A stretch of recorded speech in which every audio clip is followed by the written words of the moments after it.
And here we are. So we've got a few keys to the game here, Tyler, that we want to quickly go over.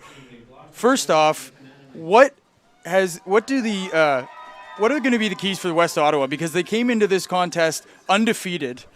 They really didn't have a challenge. They beat their two Quebec components, and now they face the 4-4 regular season Giants. Who's going to be maybe the key on the West Ottawa Knights? Well, the key for the West Ottawa Knights is obviously going to be their passing attack and their best player on offense, which is number 11, Nathan Coleman. Number 11 needs to be the primary focus of their offense. He is the best player on their team, and they're going to need to get him in the open.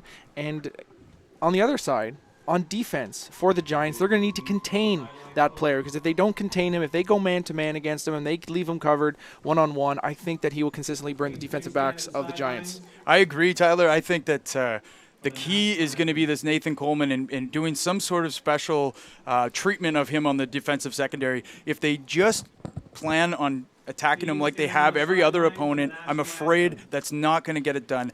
Putting any athlete in the position of having to be man-on-man with him with those crossing routes, getting lost underneath and within his linebackers, I think it's going to be a long night for the Giants. Having said that, they do have a capable running back in Eric Baptiste. What are they going to have to do with him? Well, the thing is, they do have a great running back in Baptiste, and they also have a number 5, Rojon Wilson. He's a great player too. You got a dual-headed monster there on the Giants. The weather is really bad here. The wind is blowing very, very hard. It's sort of wet. It's cold. Players are going to be cold out there. With a running attack like the Giants have, if they can contain the football, keep drives alive, convert on 4-point plays, and if those that don't know, a 4-point play is a second down conversion in the red zone. That's considered a 4-point play when it could be a field goal or it could be a touchdown. They need to convert on those 4-point plays. And if the Giants can keep the offense of the Knights off the field, they're going to have a chance. Maybe create a couple turnovers. The one weakness that the Knights do have is sometimes they get a little lackadaisical with the football. They can, the quarterback can throw the ball to the other team. Sometimes that can create touchdowns the other way. That's what the Giants are going to need to win the football game. If the Giants can do that, I could see them winning a game, something like 19-13, 16-10 type of game. But I do believe the West Ottawa Knights are going to become victorious tonight and be the champions of the Big Ten division in Ottawa NCAFA division. Well, we've got the kickoff coming up here, Tyler. Let's send it back up to the booth with you and I. It's been a fun season. Amazing. It's not over yet. Not over yet. We've got this championship game. We've got all the A-Cups tomorrow. And which A-Cup matchup do you think you're most excited about? Because I have my favorite. Okay, which ones? You tell me which one's your favorite. Well, I'm a Bell Warrior guy. Yeah. So, I mean, the fact that we have a Cumberland Panther Bell Warrior matchup at both the Pee-wee and Bantam levels, I'm very excited. I will say, however, that I do feel more confident in having a better game at the Bantam level. Okay. I had the ability to check out the Pee-wee Cumberland Panthers team, and they might have what is developing into the best running back in Ottawa in a long time. Yep. That's what I've heard. I'm excited to see this Bantam Cumberland team. I haven't had a chance to see them too often this year. I'm also excited to see this Mosquito game because I don't know how the Panthers didn't make it because I wasn't able to see all the games. So I'm excited to see who beat them and how that championship game is going to turn out. Well, here we go with kickoff. Ladies and gentlemen, if you're joining us online, do yourself a favor, do football a favor in Ottawa. We're trying to build a strong league here. Share the link and comment and tag anyone that wants to watch this video or would be interested. We have the kickoff, and it's recovered by the Knights. The Giants won the toss. They deferred. They kicked to the Knights, and they're going to have first down, and we're going to watch Jared Valentino take the field. He had a record-breaking season. We know his ability to win the championship because he won a B-Cup with the Knights in Pee-wee. And Canada always has a lineage of good quarterbacks. They do. And we're about to watch him take the field, and he's going to throw a quick little hook to the right side, which is complete. That's number 9, Adam Telfair, School of Business, as we always like to call him here on the HESN live broadcast. And like you said, they're doing the same thing. Hurry up offense for the Knights. They're not changing anything they do. And like I said, we were talking about this the other day. First pass is always a hook. I would have put my DBs up on close and pressured them. And on 2nd and 5, he's going to go long, and he's got Kasim Ferdinand, who I think has got the completion, and that goes just over the 40-yard line to about the 38, and that's the first big play for the West Ottawa Knights. Hey, we don't know exactly which direction the wind is going, so I couldn't tell you which way is with or against the wind, but that's a great play on 2nd and 5. And now we're going to have 1st and 10 for the Knights from the 38-yard line going in. They're operating out of the 5-pack system. 3 receivers to his right-hand side. He's going to complete a short hook to his left side. That's the wide receiver on the far side of the field. Flag down. Don't know what the call is. Look, maybe a push-off or illegal contact, or maybe offside by the receiver. We don't know. Let's take a see what the referees have to say. So, Tyler, West Ottawa is starting the game like we often see them, just feeling out the underneath routes. Yep. Getting Valentino into a rhythm maybe, and getting some of those nerves out on the O-line. But you know that they're setting things up. Yes. They like the corner routes. Which they've hit one. They've hit one. They like running it from the strong 3 receiver, who is Matthew, number 7. Matt Lachance. This is the perfect opportunity for a corner to number 11 right here. So 1st and 5, Valentino out of the gun. He goes deep, and they're kind of trying to score early, and they do. It's complete to Kasim Ferdinand for the first touchdown on the first series for the West Ottawa Knights, and they're rolling. Just like we said at the start of the game, if they can do what they do, and they had both sides wide open, they ran the same exact play they've run all year, number 11 and number 5, both sides of the football field ran a wheel route. The defensive backs were in zone. They split the corner and the halfback. They weren't able to get there, and it's easy. That's 4 for 4 and a touchdown on the first drive for Jared Valentino. Well, we said it. If they didn't come up with a plan for the secondary to give them at least some hope, I think we knew that they would get pressure. I think the linebacker core and the defensive line are capable of getting pressure on this Knights offense, but the fact is they're going to be open downfield unless they have some sort of plan for them in the secondary. So let's have a quick look at that touchdown toss, Tyler. The most impressive thing about Valentino is how quick he gets the ball out of his hand. So he just lays back, finds his man, fires, and he had a clean step over his defender all the way. All the way. And that's the whole thing, is that he gets the ball out so quick that pressure doesn't matter, because that's like the whole beauty of the West Coast offensive system, is the fact that you get the ball out so quick, protections don't matter. All you need to do is get in their way and, don't let the guys jump on and block the ball down. But he's 4 for 4, 60 yards or whatever, or 70 yards on the first drive. You couldn't ask for a better start for the Canada Knights. Yeah, sorry. No, that's it. Yeah, no, they just couldn't ask for a better start. It's a great start. It is a great start for the Knights. They just complete the extra point there to make it 7-0.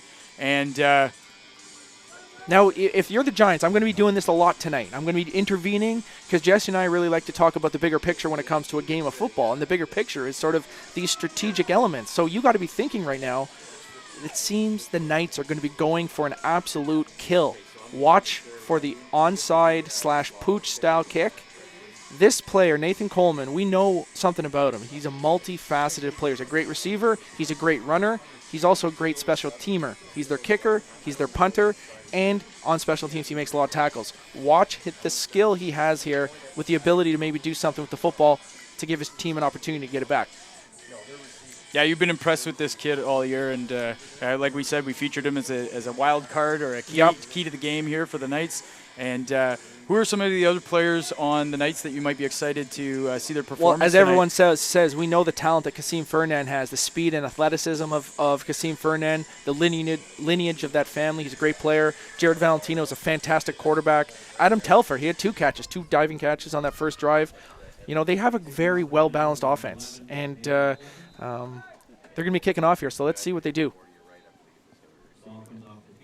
Oh, ball fell off the tee there. That's why there's a little delay in the action. It's windy. It is a little windy. So my day consisted of shooting 2 tight games at the B level. Yep. A mosquito and a peewee. I had to take the bantam game off. Vince shot that one. Look at that boot. See, that's Nathan Coleman. That's what he can do. And it's a point. And I know that most people are going, the Rouge is a stupid rule, blah, blah, blah, but that is a point. It's now 8-0, and if this game ends up being close later on, that every point comes into play, right? So it does. The rules are the rules. I actually think the Rouge is a great rule. I think it's one of the most misunderstood rules in all of sports, to be honest with you. It has a funny name, so Americans like to make fun of it for us. Oh, you got the Rouge. It's 1-0, but it's a rule designed to make people run the ball out of the end zone. They want excitement. It's like the no yards rule on a punt. They want the Canadian game to have So we got the quarterback, number 12. He's starting tonight. It's great. Alex Lafleur, he's back. Oh, and he's okay. starting. That is something I wasn't aware. When we asked the coaches, they didn't mention that.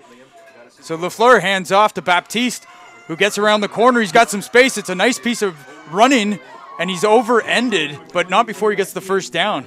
And that's a nice tackle by number 5, Eric Cardici. That's a safety for the Knights who comes up and makes a nice tackle. I thought that there could have been a little bit more explosion for the running back. It seems like he hesitated when he passed the line of scrimmage, but a great first play for the Giants. And what they're going to need to do is have 10 or 12 plays like that per drive, keep the Knights off of the field. 1st and 10 for the Giants from the 50-yard line going in. Sorry, their own 50-yard line. And like we said, the quarterback with a nice 1-yard run. I think that's going to be a key strategic element to the game. If I'm the Giants, I'm taking my passing opportunities few and far between. You cannot turn the football over. You cannot give extra possessions to an offense like the Knights.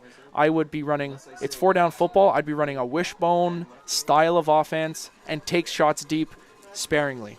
If the Giants have a shot in this game, it can't be fancy, I'm afraid, and they're going to have to stick to the run.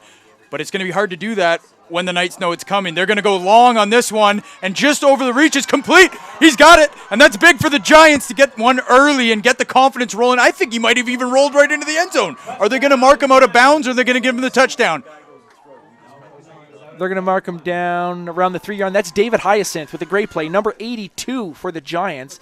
And that's the type of passes I think they need to throw. Passes that are sort of incomplete or catch. You can't be throwing over the middle. Don't be throwing any out routes at 15 yards. You want to take your chances, keep the defense honest, and hopefully that can happen. And that's in this crazy windy weather. We've had 5 passes and 5 completions. So good on these quarterbacks. We have 120 yards passing on the first 7 plays of football. Well, I know that the Carleton Ravens, who lost to the Western Mustangs today, and also the GGs, who lost a close one to the Guelph Griffins, are watching this game. They are looking at the Ottawa's talent at this level, at this new midget league that has been created with an interlock with Quebec, and there's a lot of talent. We've heard a lot from the referees this year that, in fact, this is the best that midget football in Ottawa has looked in the last 15 years, and we've got it for you tonight. Eric Baptiste on the run, tests the middle, and is swarmed by the Knights defense in the backfield. That's a loss of 2. So on first down, that puts them 2nd and 12 now. So we got to make sure that this team, again, what I would like to see here is I would like to see almost like a power formation, quarterback run, making sure that we can try to find, keep the potential for mistakes low. And do not force some of these passes. It was 2nd and 12 here, so let's see what they do here. And we got a bit of rain coming down. We're trying to get the cameras covered up to protect the gear. Lafleur is going to take it himself off the right side. He gets a few. Well, I think it's close to a first down there.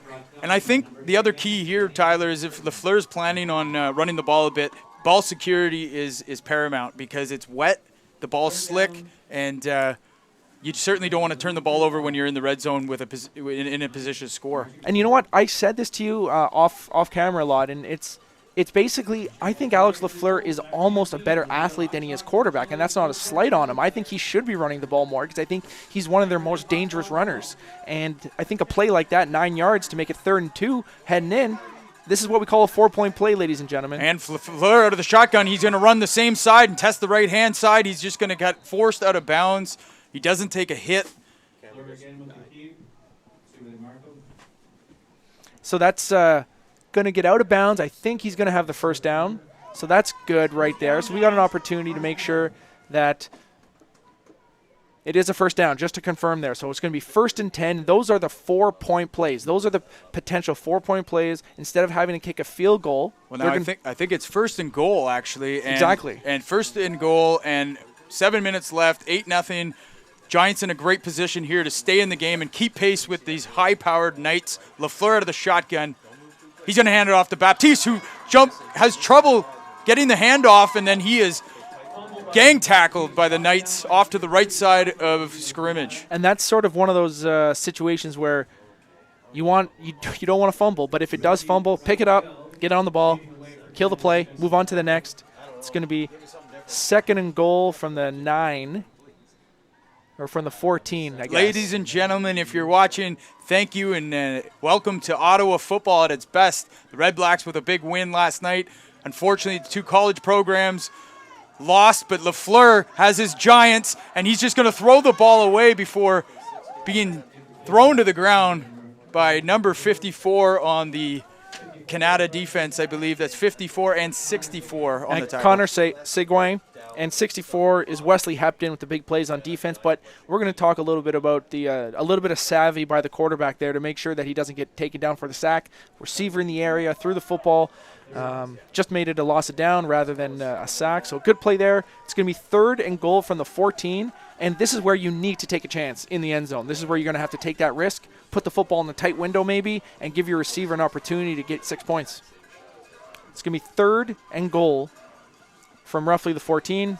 Plays whistled in. 6 minutes left, 6:30 to be exact in the first quarter. The rain is starting to come down a little heavier. The wind is howling.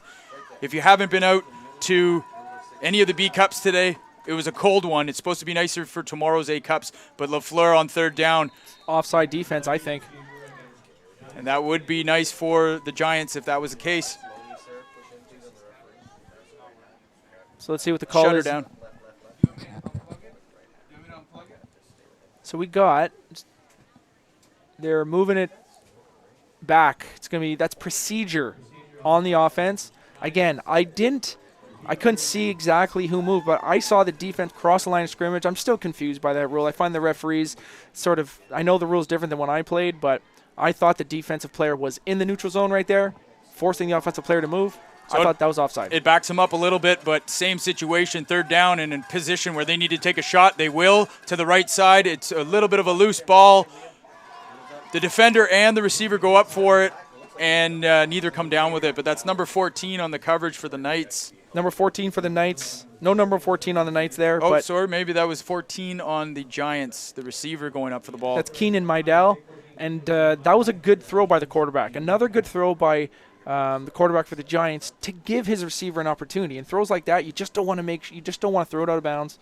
So we got a field goal kick here, and all of a sudden the wind is rocking this whole building here. We've got the camera operators out there braving it. I don't feel too bad for them because I shot 6 football games today in the rain. So they can do one, but the field goal attempt is going to be difficult in this wind. It goes right into the offense and defensive line, and they're going to come away with nothing, but I still think that's a positive for the Giants. It was a good drive. I think it's one of those situations. To me, I would be thinking a field goal in this weather from that position is a very difficult ask. What I would have done is on 3rd and goal from the 19-yard line, I would have went with a play, maybe to look for 10 yards, or maybe run the ball and give yourself an opportunity for a shorter conversion on a 4th down, because I don't really feel that a field goal is really a good option there, because you're going to need more than field goals. You're going to need touchdowns, and it's going to be hard to get. Nonetheless. Well, it's funny how momentum can really come on your side when you pull off a nice play and you get a little bit of luck, and you can't get luck unless you try for it. There we go. The defense makes a great play on that run. Kasim Ferdinand tries the right side for the Knights. And that was Blaze Ninda. But Blaze, my man, coached him at the OVFL Panthers. That was like he was coached up well on how to tackle. We didn't tackle a whole lot. I just figured these kids are old enough, they played enough football, they know how to do it. Yeah. So we got 2nd and 14 here for the West Ottawa Knights. Wind is howling, and I think they're with it at this point. So they run the screen to the left side. I think that's Coleman. No, Coleman was up here on the top of the screen. That might have been Ferdinand again, or that could have been their running back, their main running back. Armando. Yes, Armando. He came up, played for the Warriors. Nothing but great things to be said about him from the Warriors staff that coached him up the last few years. He was a punt returner and a defensive back as a safety. Now he's playing running back, and he's got his team in a good position here in the Midget Championship. Valentino loses the ball. Giants are going to pick it up. And Giants football, huge turnover. They're going to have the ball at the 2-yard line, and I think that was number 99 and also number 10, Sherlock, that were involved in that fumble. And number 99 is Denley Tellis, and that's a big play. Now, to be fair, Valentino dropped the ball. Valentino dropped the ball ahead of time, tried to recover. It's a little slick with the rain, and this is what I'm talking about, though. I'm a little worried for the Giants that they weren't able to get a touchdown there. Right here, you need to run the ball with your best running back, with your 3 best running plays, and make sure you get a touchdown. If they don't score a touchdown here, they will not win the football game. That's how important this play is right now. They need a touchdown right now. All right, everybody, you heard that. Tyler said they do not score on this drive, they will not win the football game. Lafleur's got them first and goal from the 2-yard line, and let's see what happens. It's a handoff to Baptiste. He kind of tests the middle, jukes and jives. He's in. And he scores. Yes, he did. So now, what does that mean, Tyler? We got a game. That's what it means. That's what it means. We got a game. And that's exactly what I said needed to happen if they wanted to have a chance, is to create some turnovers on defense, put their offense in a good position, or convert those in touchdowns. And they did that. And now that single point by Coleman could be the only thing that separates us from a tie game here at now 8-6 for the Knights. Great play by the Giants. And you know what? They've started off the game pretty well. They've shown that they've been focused and playing hard. That's all you can ask for. Well, that was big. That's big. And we're going to show you the fumble from Valentino. As he went to pass, it kind of went out. Now the Giants are going for 2. I like it. And they're going to test the left side this time on a little out to Matt Gravel. But that is, again, another characteristic of Matt Gravel's 2018 campaign is Just balls missing. a little bit outside his reach. Just missing. He's a great receiver. He's a really talented kid. And, just it's tough, especially with the weather like this. I would have liked to see a quarterback draw there, line up to pass, let your quarterback take it, keep it simple. And nonetheless. Well, we got 8-6, 4 minutes left in the first quarter. Let's go back, Tyler, to that fumble and just have a look and see if we can see if it If my memory serves kind of correct, came out of his hand or what. he dropped it a little bit, tried to recover, and then as soon as the defender got there, they were able to strip it loose from him. So he has the ball there, slips there, Oh, it just comes out. comes out.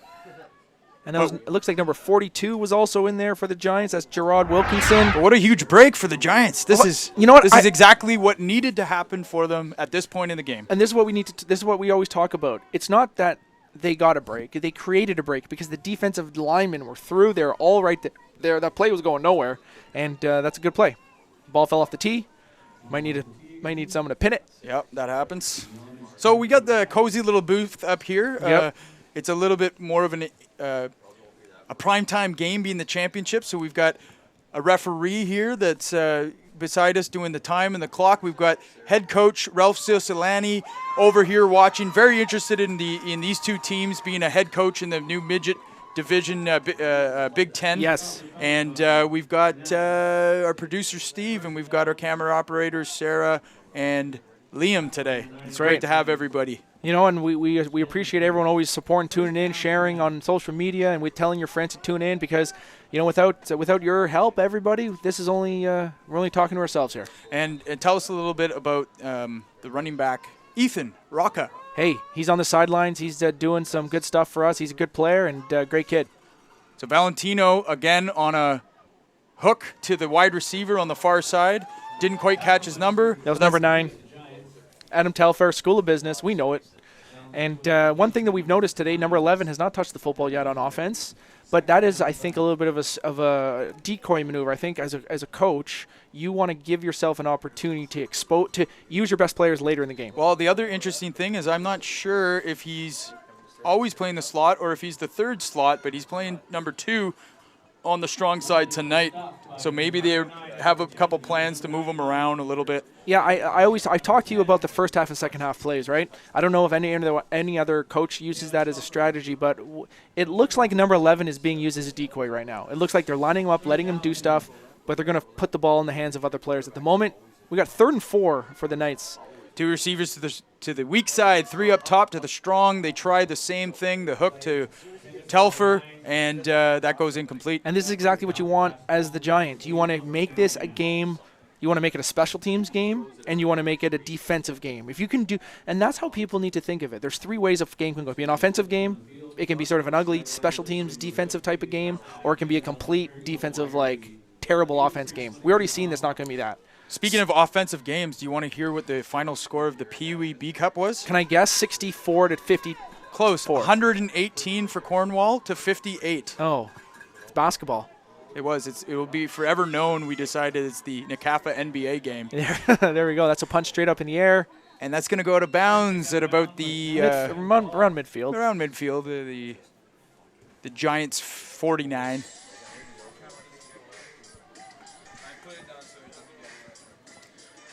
So we lost the camera up top. that's okay. The conditions are the conditions. Yep, we're all And, good. we still got a game for you, though. We got a great game, and we need everyone to tune in because this is what the whole season comes down to. It comes down to one game to crown an Ottawa champion and to move on to the HESN Interprovincial And you know Bowl what? next weekend. I'm going to get philosophical on you, Tyler. This is about much more. A lot of work has gone into this new league to rekindle the midget interest.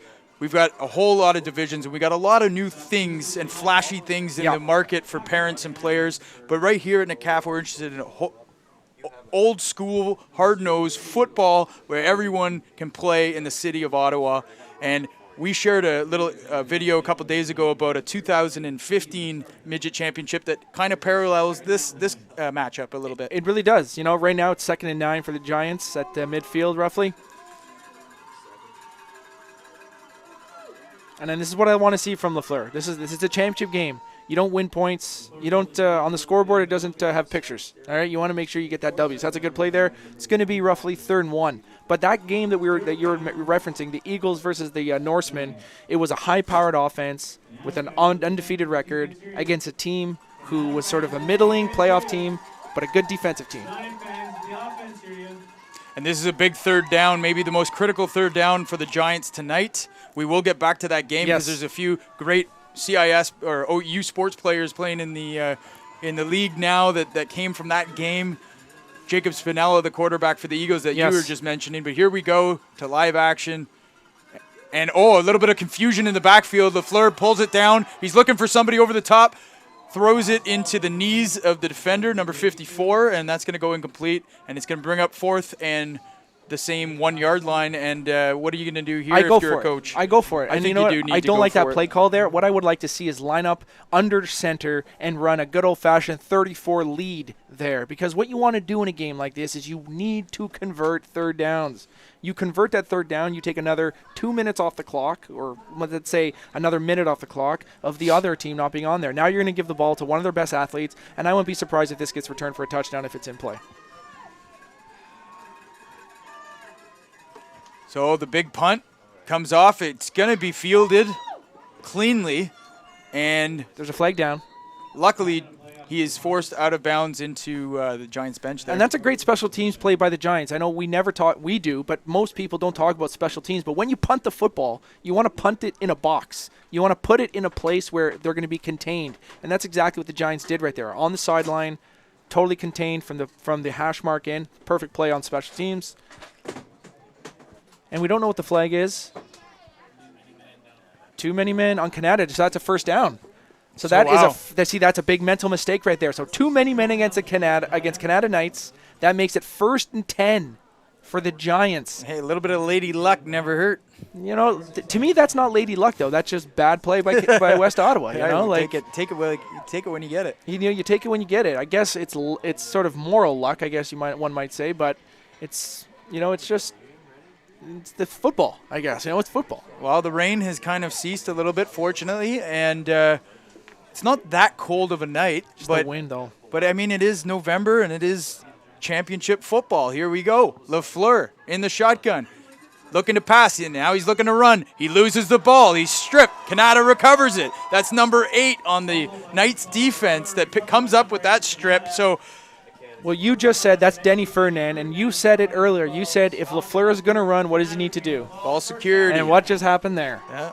He lost it. And that's where the whole games can flip. And what I would have liked to see the Giants do there, take a shot. That switch the momentum. The guys are maybe thinking to themselves, we screwed it up. Take a chance, run a hook and go, put the pressure on the defense. Well, I think what's more important now is the next play. That's right. And Lafleur has to shake that off and get focused and get on to the next play. I know that he's been out for the last 2 weeks with some back spasms and issues, but that's the first completion to Coleman that we're seeing tonight, and that's a great tackle by Blaze. Another little hook there, but Blaze is making some plays for his Giants defense tonight. And that's basically a running play for the Knights. Right. Yeah, you're right. That's basically a swing pass from the line of scrimmage, and that's a great play by Blaze. He's a good player, and he's a big defensive back too. 24 seconds left in the first quarter. It's 2nd down and 7 for the Knights. Valentino in the gun. He's going to throw the hook. He's going to complete to Telfer, who's close to a 1st down. I think he's maybe half a yard short with that marking. 4 catches for Telfer so far in the football game, if I'm not mistaken. Telfer definitely probably the most productive receiver for the Knights in this first quarter. And you know what? They have such a good mix. They got 11, they got Coleman, they got Ferdinand, and they got the possession receiver, number 9, Telfer on the outside, securing these catches. Let's get a first down here, and they're going to hand it off to Fernando. And there it is. You called it, but it's short. Pretty short, They didn't get there. So a big stop. Let's get a number on that tackle, number 99. Number 99, that is Dendley Tellis. He's got the connection tonight. Yeah, well done, sir. Well done, my sir. That looks like it's going to be 4th and about 8 inches oh, okay, no. 4th and 1.5. They're going to give him a spot at the 45-yard line. Now, one thing I will say, if it does remain 4th down, which it will. It will. It's 4th down Canada. One thing is that with Nathan Coleman being the punter, there's always the risk of him taking it off. We saw when they played at TD Place against the Nepean Eagles, he ran one in the 4th quarter. That's right. He's been given the green light when there's nobody respecting him on contain off the edge. He's supposed to take off with it, and kind of reminds me of that St. Mary's Huskies, Dave Stella, that used to do that, and he converted 36 third downs that year on that play, punting. And they're going to go for it, which I like. So why not? They're going to go for it. You got nothing to lose here, guys. Oh, some movement. Did they draw him off, or is that a procedure on the offense? That's a defensive offside for sure. They had 4 guys cross the line of scrimmage, and they actually broke the plane of the football, which is an automatic encroachment. Again, I don't know if that's what they called it in CFL, but in the NFL, that would be encroachment. Where they actually physically cross the line. That's a cerebral play by a cerebral quarterback. And you know what? They did that on purpose. That was a great job by the coaching staff and well executed by the players. 1st and 10, Canada Knights. 8-6, starting the second quarter. Championship football, the Midget Championship on the line here between these two teams. Coleman on the jet sweep, cuts it up near the tackle on the left side, and he gets about 3 yards. And that was number 2, Samir Lucien. I love Samir as a player. Samir is one of my favorite players on that defense. You do like him. I do too. He's a really good player on defense. He's a big supporter online. He's always supporting us. So big shout out to Samir and his boys playing a good game out there on defense so far. 2nd and 7 for the Knights. Valentino's looking to pass. He's going to go deep. He's got a wide open Kasim Ferdinand who cuts up. He's going to score easily. A good hustle by number 3 on the Giants to try to chase him down, but they left him wide open, and there's not much you can do when you leave a player open that wide. So that's just a blown coverage. I think both of them jumped the shorter route. Nothing you can really do there after the fact. It's a blown play. When you have 50 pass attempts in a game against you, there's going to be a few of them. You just hope they don't see them. That was so wide open. I could have thrown with my left hand. Darius McKenzie does try to hustle, and I like that that's out great. of him in a championship game. Hey, that's all ever you want to see. It's still only potentially now 15-6. This is not gotten away from them yet. This is a football game still. And that's Telfer right there. 15-6 for the Knights. And, that's the type of thing that you don't really want to give up as the Giants. Any football game, of course, you don't want to give 60 yards touchdowns. I know that sounds like a dumb thing to say, but there are certain games when you can't give up those big plays. Well, let's have a look here, maybe get an idea of. You can see right here. He's coming out of the slot there. We lose him on the screen, but he's going to reappear here. And, I think maybe. I saw it live too. Basically what happened is I think 2 guys jumped the short route and 1 guy ran right past. And it's just when the defensive backs play against most football teams, they're not getting this type of relentless pressure with the passing attack. They might have to jump in on a run once in a while, but with the Knights, they run a hurry-up offense, and they're passing on 75% of the plays. And as defensive backs, you cannot make a mental mistake like switch on the wrong guy. That was wide open. It's a blown coverage. You move on, and you try to score here. See, there's that pooch count. There's pooch kick. And it's tipped out of bounds. I think that's going to be Giants' ball. That's number 6 on the. Well, no, he didn't touch it. I think he didn't touch it. So what he tried to do is he He let it go out of bounds Now, there was a late flag there, too. for kicking out of bounds. Okay. But I think I hope so. That was Kyle Botello, who I think was able to get a tip out of bounds. And before. you don't want to. The thing is, you don't want to even put that out to risk, because even if a Canada guy tipped it with his fingernail, that's Canada ball, and it's a risky play, one that turned out okay for him. But at the end of the day, if you would just tapped it out of bounds, you would have got it right there anyways. 15-6. West Ottawa Knights. Giants are going to have the football 1st and 10 from their own 48-yard line. They need to establish the running game. They've had a couple of good runs, but they've always gone away from it. I want to see 3 runs here no matter what. You got to go run, or run, play action. That's what you got to do here. Giants back with possession, hands off to Baptiste. They're going to need him tonight more than anything. He had a big game against the Norsemen. I think it was a 6-3 victory over the Norsemen to get to this game, and he was responsible for a big run in the end to get them their touchdown. And I would like to see Rojan Wilson get the football. He hasn't had a touch yet this game. We saw him play maybe the last game that we did a few weeks ago. Yep. He's an incredible football player. He's a younger player on their team. They're going to expect him to be back and helping this team, but right now it's Baptiste who's getting the carries. And on 2nd down, they're going to go to pass again. Just a little bit outside, and that's to that was attempted to Wilson. Rojan. Yeah, that was attempted out there. You know, the quarterback does not look comfortable throwing back there in the pocket. He's leaning all his weight back. When you're leaning all your weight back, that means that you're worrying about what's in front of you. You're leaning away from what you think is coming, even if it's not. He had a lot of time there. He could have stepped right into the throw. And when you lean back, what happens is your ball goes high and wide. Well, now they're at 3rd and 6, which isn't a great situation for them, but let's see what they do here. They're going to go to pass again. He feels a little bit of pressure. He's looking to find somebody downfield. He's going to go deep, but the receiver, which is the intended receiver, Richard Graham, kind of held up and stopped running the route. It was one of those plays. He was actually open. Richard should have kept running, but the throw would have been underthrown anyways. So it's one of those plays where didn't really have a chance. It didn't really have a chance from the beginning. Like I said at the beginning, I would have liked to see them run on 2nd down, because if you would have ran on 2nd down and maybe even got a yard or 2, it still creates a little bit of an easier opportunity to convert it. Well, one interesting thing is I know that they've passed a lot. They like to pass with Lafleur, but truthfully, with Eric Baptiste in the backfield and this type of game and this type of weather, I'd like to see them run a little bit more, like you're saying, because they haven't. Canada or West Ottawa rather hasn't really stopped them yet. No, and those plays were onside. That's a nice little play there. So that was a return by number 25 right there. That's Eric Cardici. But the beauty was a really well-designed play by the Giants. What they did is they put 4 men as the shield protection line. And then what one of those up front shield guys did, he grabbed the football and punted it quick, but there was 3 guys behind him onside. So that gave them he just kicked it too high up in the air. What you want to do is you want to keep it low, you want to put it on the ground, and you want to put it towards the sideline. So, but a well-run play and the well-executed special teams play again by the Giants. So that was Baptiste and Gravel that came down to make the tackle.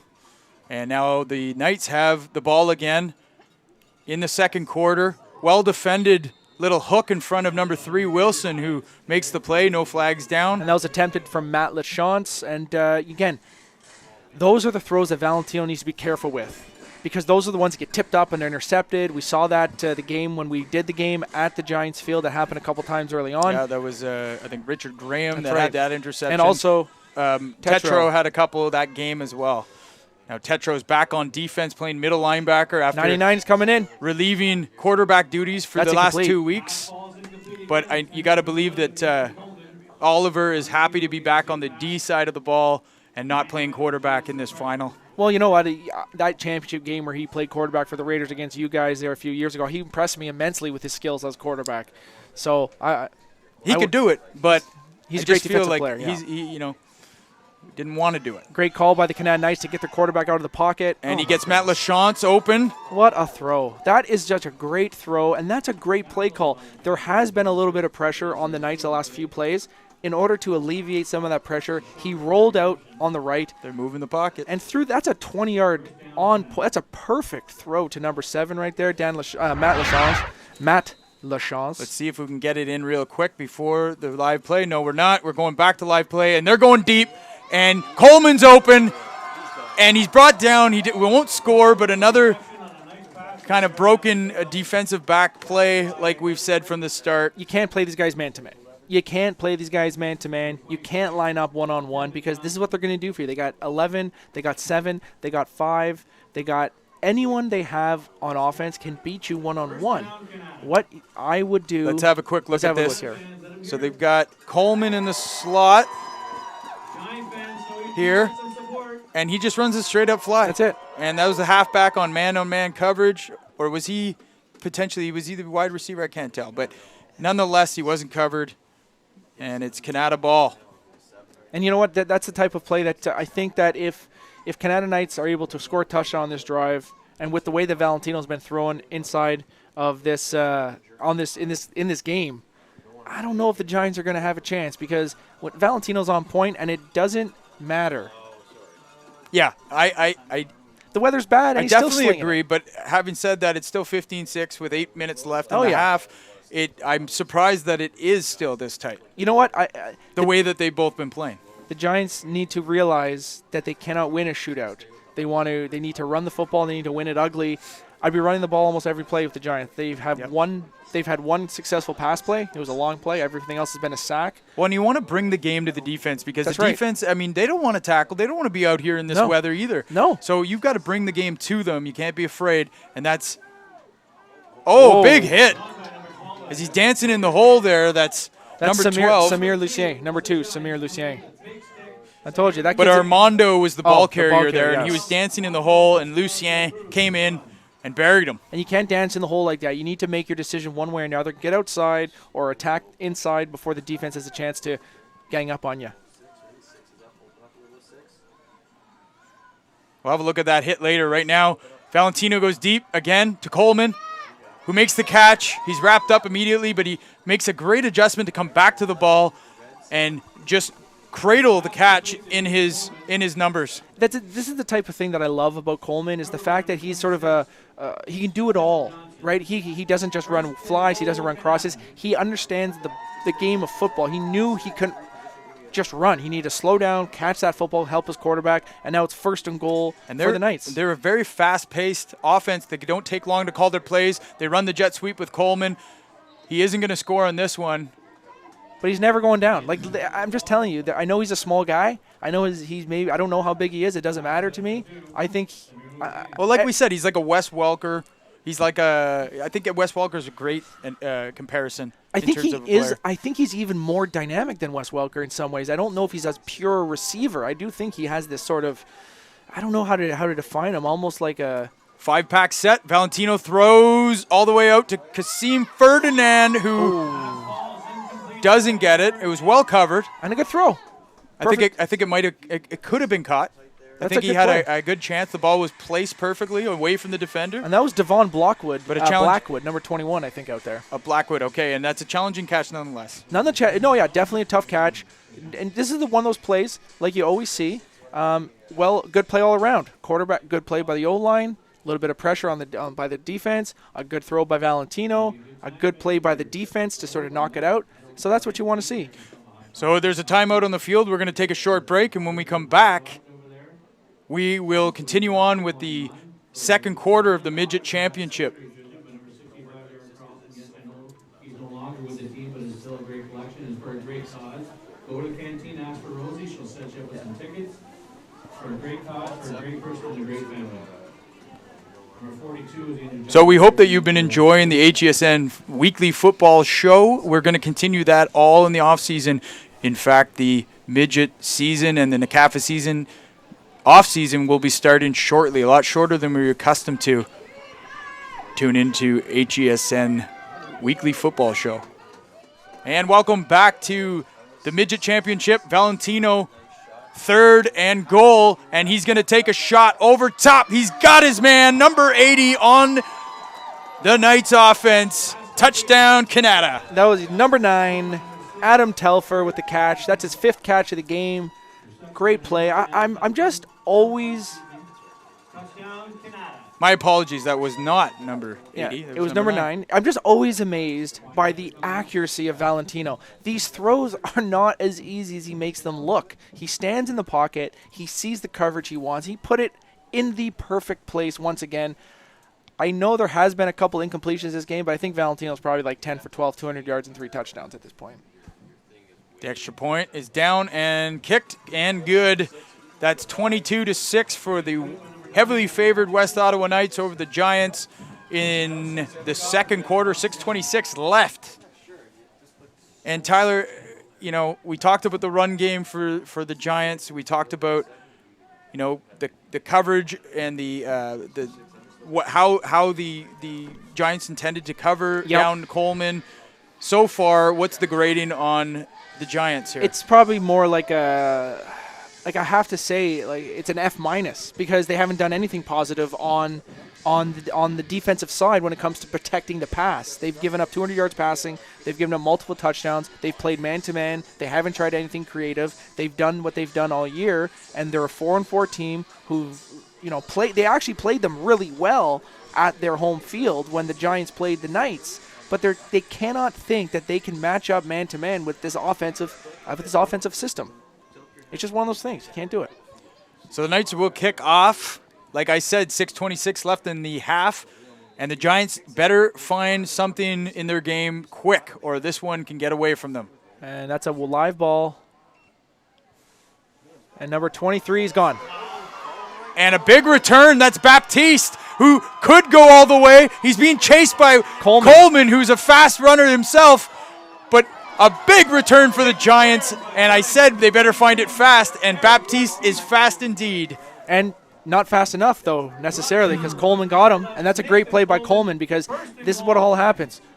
We are very dramatic here at HESN when it comes to the game of football. And that's a humongous play by Baptiste. And this is why Jesse and I are yelling as loud as we possibly can. Give the man the football, run the football, stop wasting plays. Let's see it here on replay. So he picks it up off the ground, jukes the first defender, finds a little gap and a hole, and it's his speed and his cunning that takes him the rest of the way. He would get caught. We got to go back to live action here. But the Giants in a good position to score. 1st and 10 from the 10. 1st and goal maybe even. 3 receivers up top, 2 to his short side. He's going to go short. It's going to be a potentially batted ball. But if you watch the quarterback there, stepped into the throw, wasn't throwing. He wasn't leaning back when he threw. So that's what I like to see. I wasn't able to really see if the receiver was covered, but nonetheless, that's a good-looking play, other than the fact that it didn't go for anything. 2nd and 10. Able to get a first down without scoring. LaFleur, bobbled snap. I think they've lost it, and I think Canada's recovered it. We're waiting for the official call. Yes, Canada ball. Number 67, Eric Menhart. They can't do that. And again, that's the second time. That's the second turnover for the Giants. And you know, when they look back at this game, no matter what the final score is, they're probably going to tell themselves they had a couple opportunities to score some points early in the first half. Even if they come back to win, they probably could have said we might have been able to put it away a little earlier if we could have converted on those drives. Well, the beautiful thing about football is it is about executing and it's about discipline, and you just can't do that, especially in the Midget Championship game. Screen pass. That's to Fernando. Armando with a great little run that gets them a first down. Nice little spin move to get away from the play there. But again, the defense wasn't even set because the offense was on the line of scrimmage, and as soon as the referees blowed it in, they were ready to execute their offense. And that's an under-discussed benefit of their offense. It's relentless all the time. It's tough constantly. to defend as a defense because you're trying to get your call from the bench. You're trying to set everybody up. You don't even have time to think about what coverage or defense you're in, let alone what the formation they're in to defend it, right? And that's why, in some ways, when you're playing a passing team like this and they always are running hurry up, not knowing anything how defense, I think I would be running zone so much. Just because it's like, just run it. It's safer. Cover 3. And Cover 3 is a good default. And they dropped an interception there. Richard Graham dropped an opportunity to change the momentum there. Makeup of this drive, that's for sure. They go for a hook to Coleman. They're going to say is complete.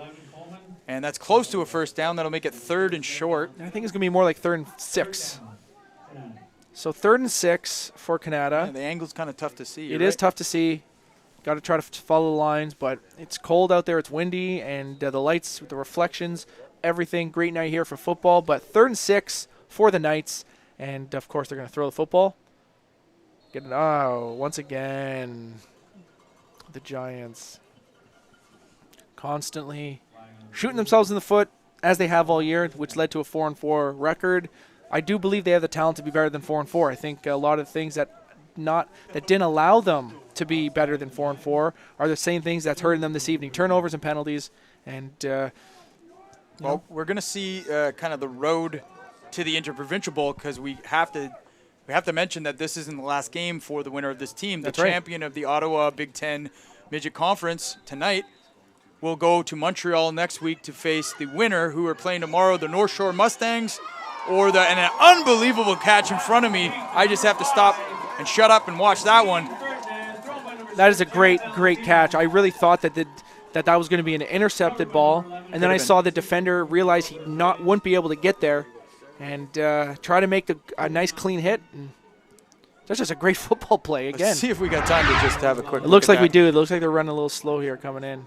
So Kasim runs the corner, but he kind of runs around the defender, who kind of gets lost in space. Oh, what a catch. What a catch. And it looks like Valentino's hurt, ladies and gentlemen. Can we go back on that replay once again if we have the opportunity and see what happened to Valentino on the play? Let's just let's keep an eye and see what happened there. Looks like he's holding his right shoulder.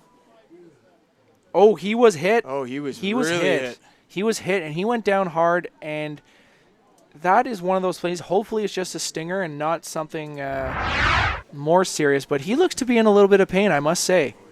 He did take a shot there, and I don't think that was necessarily late. No, it wasn't late. I think it was a good clean hit, but when you're standing back as a quarterback, you can't really defend yourself. So those hits are a lot worse than they even seem. Valentino sort of stands tall when he throws, and he sort of stood up, and right when he threw, he got hit, and he sort of got spun around. So now one thing is Kasim Ferdinand has played quarterback for a number of games this year. They're used to it. They run a wildcat. They can score. He can pass. So they're not really destitute with him in there at quarterback. But it will change it. It will change the way. And you definitely don't want to lose Valentino. No, of course. But we hope he's okay. Here's a benefit of the situation of the game. The West Ottawa Knights are winning by 15 points right now. So running the football and not throwing the ball around and getting quick touchdowns might be beneficial to them. So Kasim's looking to pass. He's rolling to his right. He does complete to Matt LaChance, who takes a big hit. I think that was Tetro who came in to finish that tackle. That's a big play right there. That's getting some highlight reel plays here. That was France Paul, number 28, with the big hit. And again, a beautiful throw by Kasim Ferdinand right there. I got to say, that was a perfect row. Like I was heaping praise on Valentino throwing on the run. That was equally as impressive by Kasim Ferdinand there. Here it is. Now watch this. On the run, attacks the line of scrimmage. And look at this. Bang. Right in the perfect spot. And there's a bang, too. That's a bang. That's a bang play. So we got 1st and 10 here for the West Ottawa Knights. Sound like John Madden there, buddy. Yeah. So it's hand up to Armando, who goes up the middle, and he gets a clean, cool 3.5, and there's a late flag. They're going to give that for throwing them down. The way that I feel in that particular case, I don't know if I didn't hear the whistle. I can't hear. He did throw him down. I don't know if it was how late it was. They might have warned them because there's been a couple of close calls for the Giants so far. And to me, it looked like the referee was telling himself, you know what, I've warned these guys enough. That looked like a flag to be like, listen, this has gone on too far. He needs to do something about it. So I'd say here on 1st down, look for maybe a fake run to Armando and then Kasim to take it himself. Or is that Valentino back in there? Valentino could be back in. I think Valentino's back in. He is. He's looking to pass. His shoulder doesn't look right, though. That did not look right, I have to say. It came out low and away. Didn't look like it. He usually has a very high release point. Maybe he's just going out and trying it out. Yep. This is the Midget Championship after all. If we just look quickly, Tyler, at the path to the Interprovincial Bowl, you will see that the Giants and the Knights play today, the Sun Youth Hornets and the North Shore Mustangs will play tomorrow at 3 o'clock. That will be live. We will share it on the HESN and NCAFA Facebook page. So look for that to see who the winner of tonight's game will play next week in Montreal. And that was an incomplete pass right there for the West Ottawa Knights. That throw looked a little bit better, but the release point of the throw still looks a little wonky to me, or I could just be engaging in a conspiracy theory with myself. So I don't know. We got third down here. Matt Lachance as the number 3 receiver. Kasim at number 2. They're going to – oh, he loses the ball again, Valentino, that is. They recover it. They said incomplete pass. They're saying it's an incomplete pass. That's the call by number 93, the umpire, the referee there. And the old tuck rule. The old tuck rule. How about my Raiders this year, Tyler? They are awful. They're horrible. It's terrible. Is it at the point where they want a new quarterback? I have never liked Derek Carr. I have to be honest. I've always thought he's an overrated football player. You thought that even in his first 2 seasons? Yes. I really did. I was never a fan of his. I always thought he was an overrated player. I always felt that if you watch his games closely, he had a lot of those plays that were sort of like a 50-50 ball that went his way. So the Knights looking to add on to their lead with a field goal. It's a bad snap, a little too hard. Coleman's going to try to take off on a fire call, and he actually completes it. Wow. He's going to be thrown out, and I think they got a first down, Tyler. We'll see. I've been completely off on my calls on first down, so I just don't know how that's not an illegal man downfield. I'd never understand about that on those plays. Like, well, I think he was the end. No, but an offensive lineman was down the field like randomly. I never understand how that never happens. I'm not saying the referees missed it. They're saying first down Giants. Okay. But still, listen, this is what I'm talking about Coleman. Everyone's going to say that I have a love affair with Coleman. I do. He made that play. Other players couldn't make that play. He picked up the football. He scrambled around. He was able to find a way to swing around and convert the pass, give his team a chance to convert that long chance. But again, it's going to be 1st and 10 for the Giants from their own 11-yard line. Again, I'm already worried. I'm already worried they're going to try and throw the football, and I'm worried a turnover is coming on this drive. Well, they got Baptiste in the backfield. I'd be using him if I were them. 2 minutes left. Don't try to be a hero, guys. And they're going to hand it off. That's Wilson who's got the ball. He's got a little bit of room, and that's a nice play. I love that play call. Rojan Wilson. Didn't look good, but it turned out well. I think that's all right. Let them parents react. Everyone calm down. Let's go play some football, guys. It's okay. A little bit of that is okay. We all need to be understand. Well, I think they were just trying to get away from each other. I don't think there was any malintent. It's always the parents going, hey, oh. We love all you parents, though. We're very appreciative of all the time you guys put into your kids' football and, through all these rainy days and cold days and registrations and everything. I think I benefited from my parents knowing nothing about football. You were lucky. You were lucky in that sense. They were just kind of like, so what did you score a goal? Yeah. LaFleur playing Harry Houdini. I think he was down. I'm going to say he was down. Are they going to say they turned it over? It is. It's Knight's ball. I kind of feel like he was down, though. It was hard to see, and it looks like LaFleur's hurt, too. So what can go wrong does go wrong often, and in this case for the Giants, this is bad. And I don't mean to beat a dead horse, but I did say I was worried about a turnover on that drive. And they ended up turning the football over. And, again, there's two – I love to talk about the strategy of football. I love listening. There's a great podcast called GM Streets, part of the Ringer Podcast Network, and what's really great about it is Michael Lombardi. He talks about the little things in the sport of football that totally go overlooked, and in this case, the whole point I'm trying to make is he looked like he's just trying to escape things. It's not this play. We'll get back to it. Let's see what happened though. He sort of got tripped up. Watch. He tries to catch himself. Oh, he did lose it. That ball was out. I think it's his left arm. I think he smushed his arm. You know what? I think he might. Like, he was out for 2 weeks because of his back. Yes, but that looked like a back wrencher. That was a back wrencher. But back to my Or was it point. A tweak? I think it was a crank. There was 2 minutes left in the half. You're down by 15 points on your own 10-yard line. Do you think you're going to score a touchdown? No. You go run. That's what you should have done. Right. And you know what? Sometimes the run game just stabilizes everything. That's a touchdown. That's Armando with the screen pass. He rolls in on top of a defender for another Knights touchdown. But what I was saying, Tyler, is sometimes that run game, it's even psychological. It just slows everything down.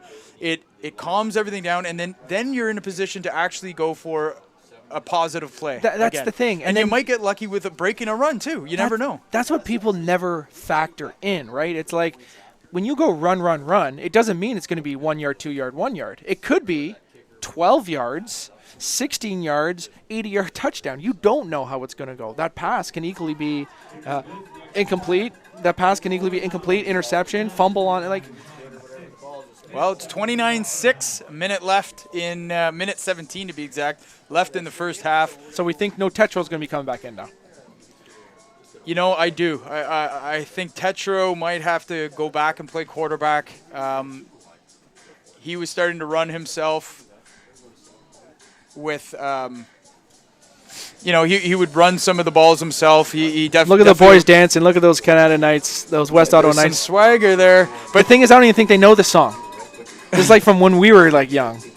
But the definitely the Giants are reeling right now, and they're just hanging on here. They probably are all thinking it got a little colder in the last 10 minutes. That's right. But it never does.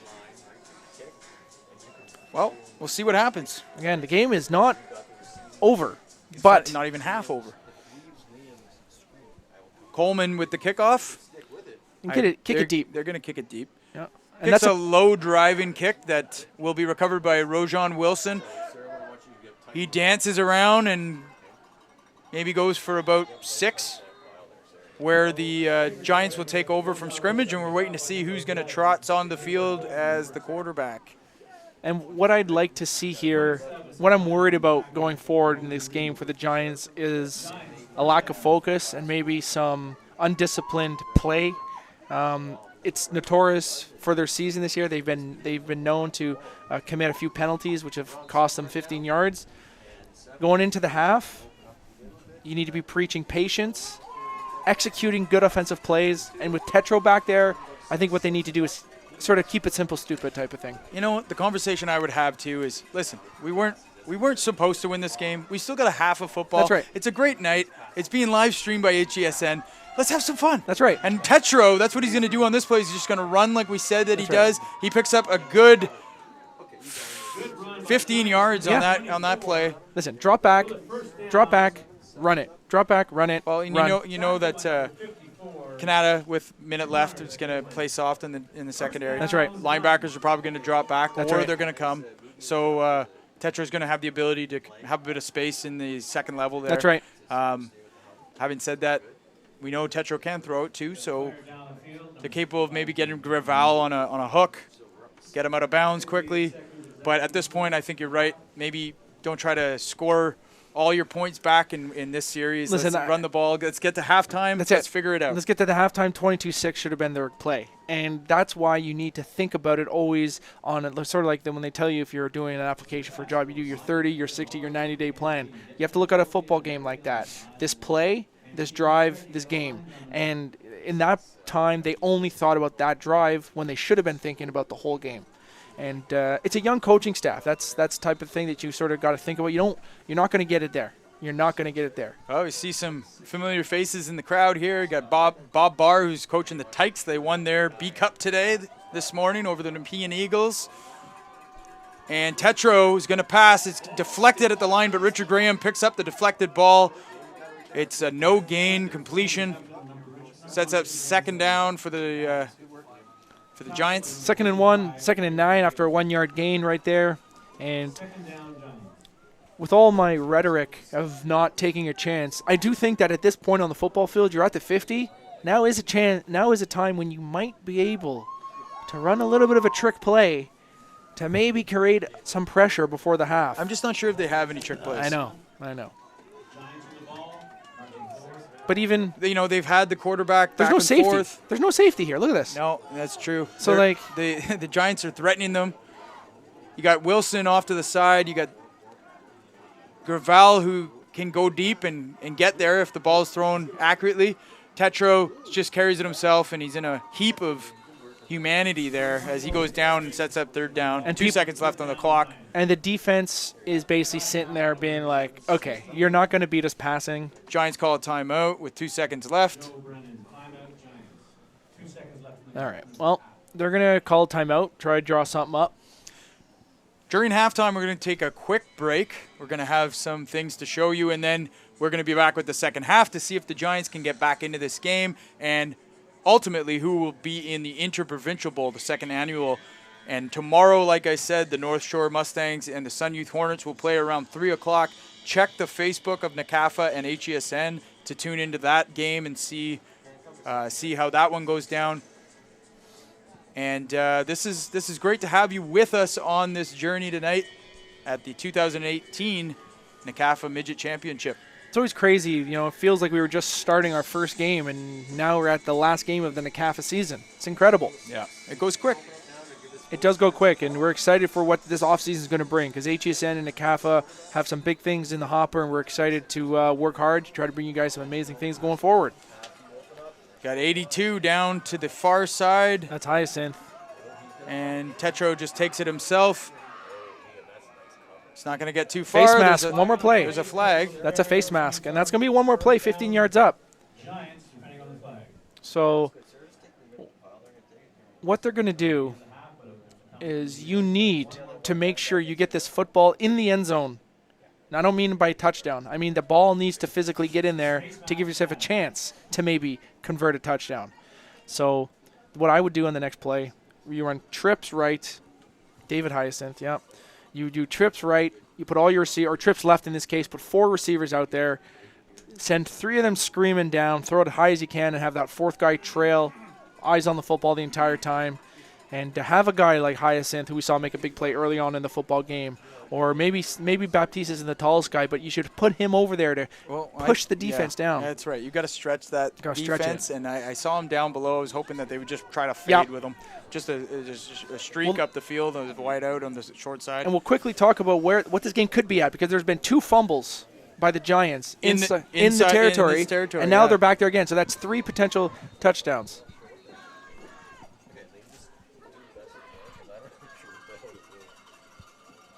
Oh, and there's going to be a timeout by the Knights. So we'll take a quick break here. When we come back, we'll have the conclusion. Or no, sorry. Is that? Yes, there's a timeout for the Knights. So it's last play. Because even though the time went out, the half can't end on a penalty, right? So there's still one more play happening. Yeah. So again, who knows what they're going to run here, but I really feel that you just want to give yourself an opportunity to get a touchdown. Don't tell your quarterback, don't run it. It doesn't matter if an interception happens. Just, again, don't throw an interception for a touchdown.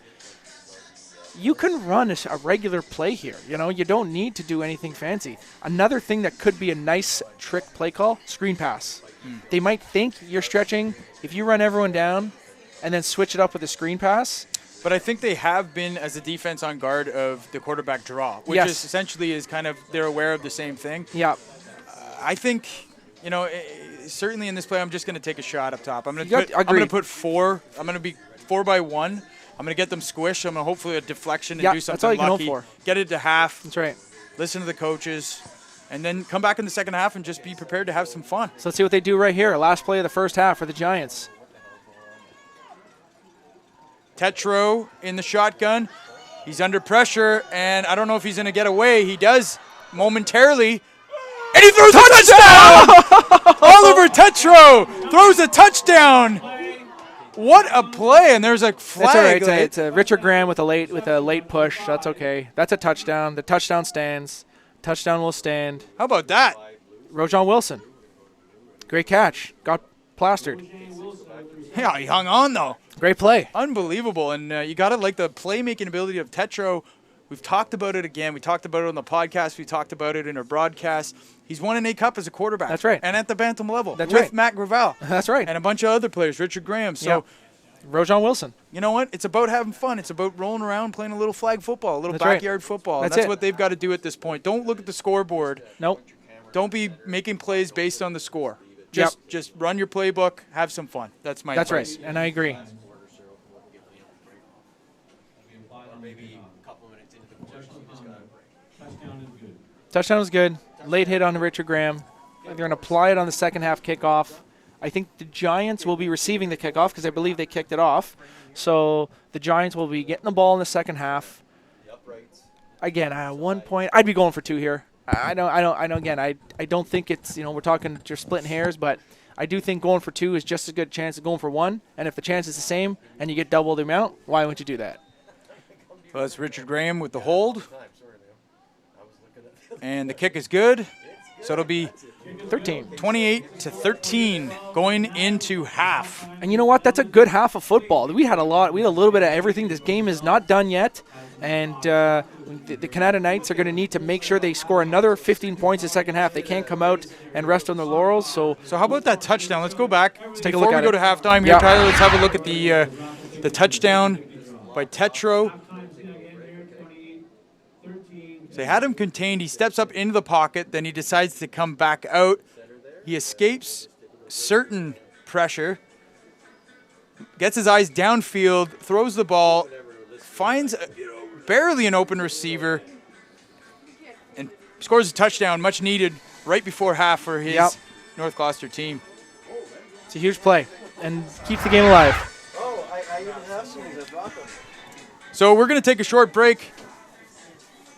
We got a lot of action happening here in the booth, but we're glad you're with us tonight. Glad that you're with us on this journey with the Midget League this year, and we're gonna have the second half for you shortly. Any final thoughts before we go to half, Tyler? I'm glad that we got a game. I wish that maybe one of those turnovers and that one drive that they tried to score with 2 minutes left didn't happen, because then we'd have a game 22-13.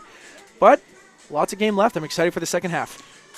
Jesse Card and Tyler McLaren got your Midget Championship here on HESN Live. We'll be back for the second half kickoff.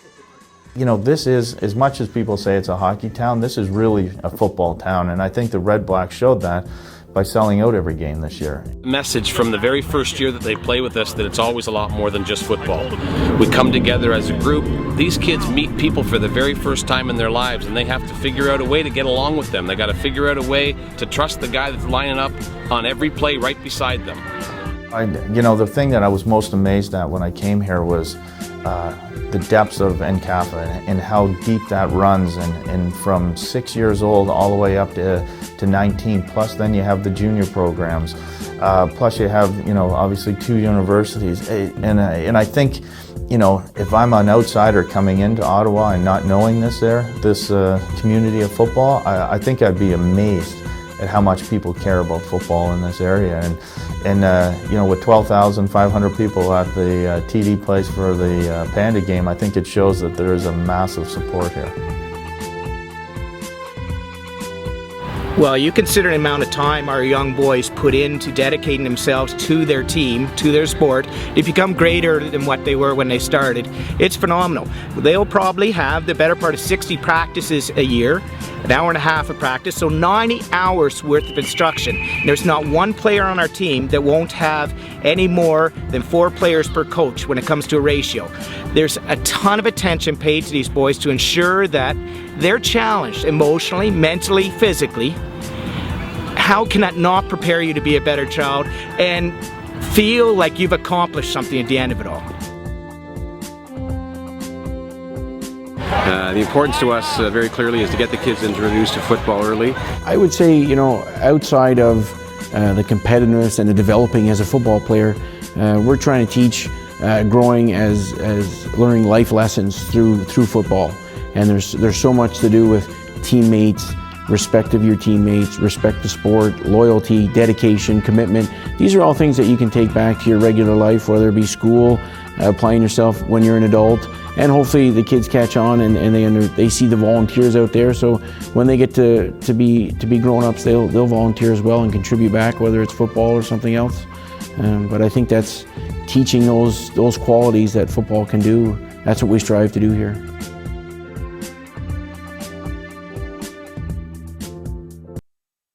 We know there's a ton of talent in the city of Ottawa, and we don't feel that it gets its due. Football, really, it's a microcosm of life in a lot of regards. That drive that you talk about that a lot of athletes have, that's applicable to all aspects of life. If we could reach 8 out of 10 kids as opposed to just maybe 2 or 3 finding it on their own, then I think we're doing a good thing. And maybe more kids will go on to finding some other opportunities and will gain some additional self-esteem along the way. And in some kids' lives, that can mean all the difference.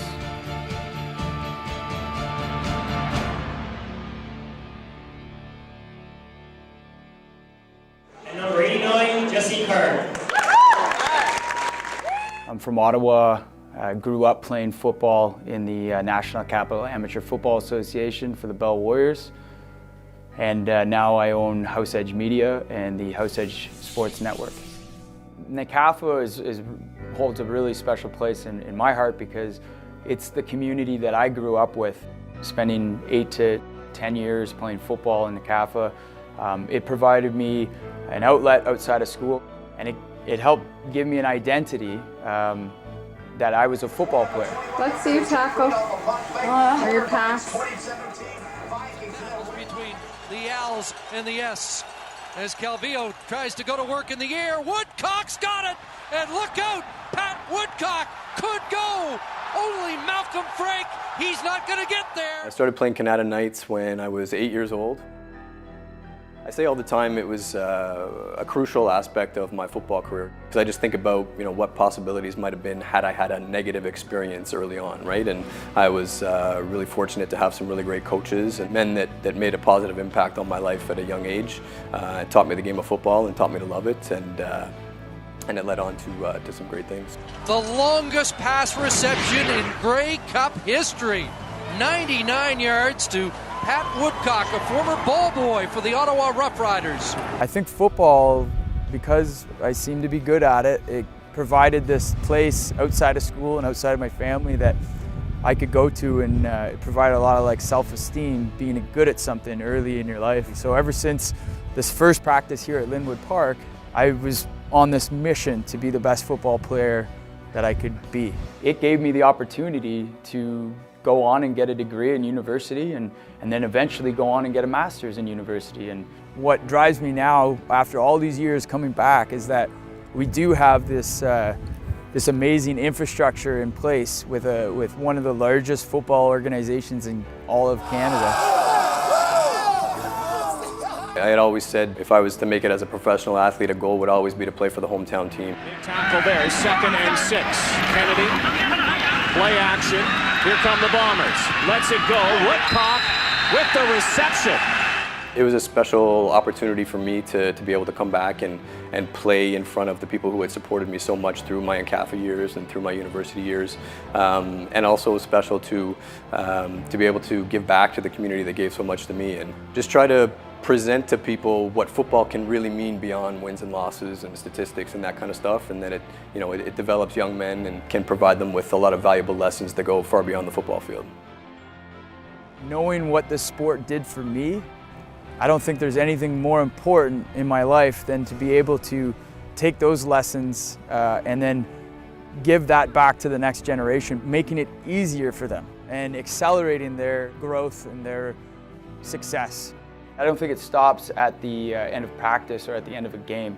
I think that contact with the kids and opportunities that are available for them should span 12 months of around the year, and sometimes that's as simple as providing them information about how other athletes and students have done it themselves and have been successful.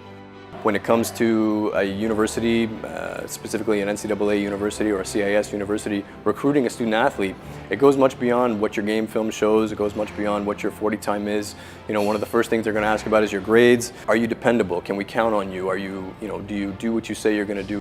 What I've noticed about growing up, moving away from Ottawa and then deciding to come back and live here is that sports have defined my life, and now having a pro football team in the Red Blacks, being able to walk to the game down the streets, now we have that again in Ottawa, and there's so much pride for the people that are interested in the game of football here in Ottawa. We know there's a ton of talent in the city of Ottawa, in football, but in a wide variety of sports.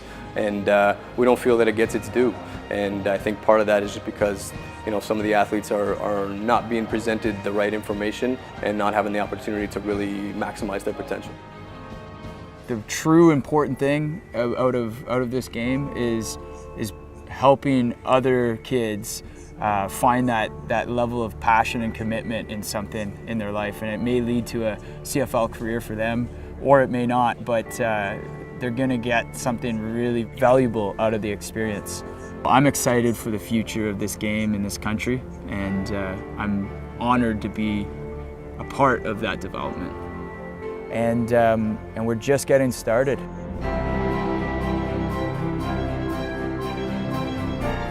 So, ladies and gentlemen, welcome back to the Midget Championship, the second half. The Canada Knights will kick off to the North Gloucester Giants, and the score at this moment is 29-13 for the Knights. Tyler, we've talked about it, but again, what's your point on what the Giants need to do here? Well, I think let's assume the quarterback's not going to be out. Let's assume their passing attack won't be as good as it maybe potentially could have been. They need to run the ball and not turn it over. They cannot turn the football over again in this game. If they turn it over once again, that will be the end of story. Keep it simple. Run the football. For Canada, don't turn the ball over. And I think they also need to worry about making sure that we lost our director here. It's all right. They're going to be coming soon. And but we'll keep it in the booth for now until we get a picture. Maybe Sarah can see if she can give us program there, and we'll take it down to the field. But yeah, I think like I said, Giants I think should be approaching the second half as just having some fun. There we go. So we've got the field, we got the kickoff. We're waiting for our director, but he'll be here eventually. Well, the kickoff, it's going to be in the end zone. It's going to be another point.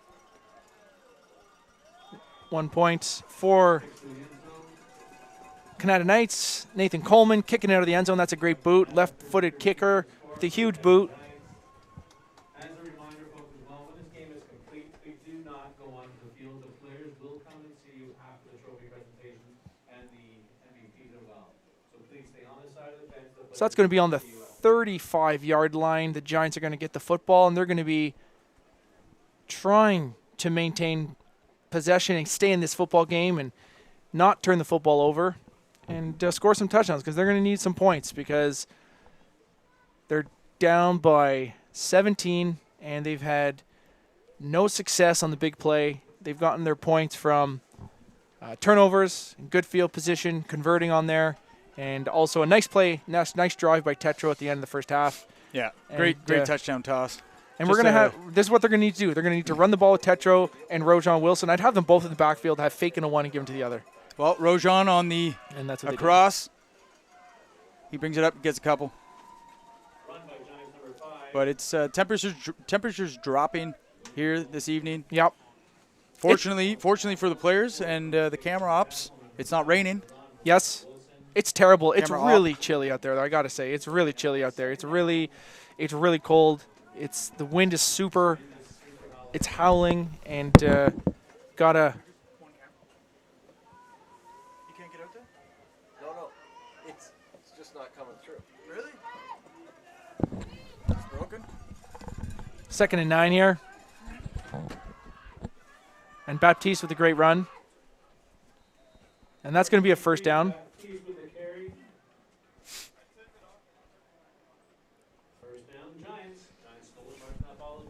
That's going to be a first down for the Giants, and the first two plays of the second half, they're doing exactly what I think they should be doing. Now, again, let everyone know, I don't think I'm that smart. I'm just saying my opinion because I'm here speaking, but I do think that after watching so many NCAFA football games over the last 7 years, you sort of get a feel for what might work a little better, and this isn't college football, this isn't the NFL, so. Well, Tetro hands off the draw to Rojan. Oh, no, that's Baptiste, but they're not fooled by it.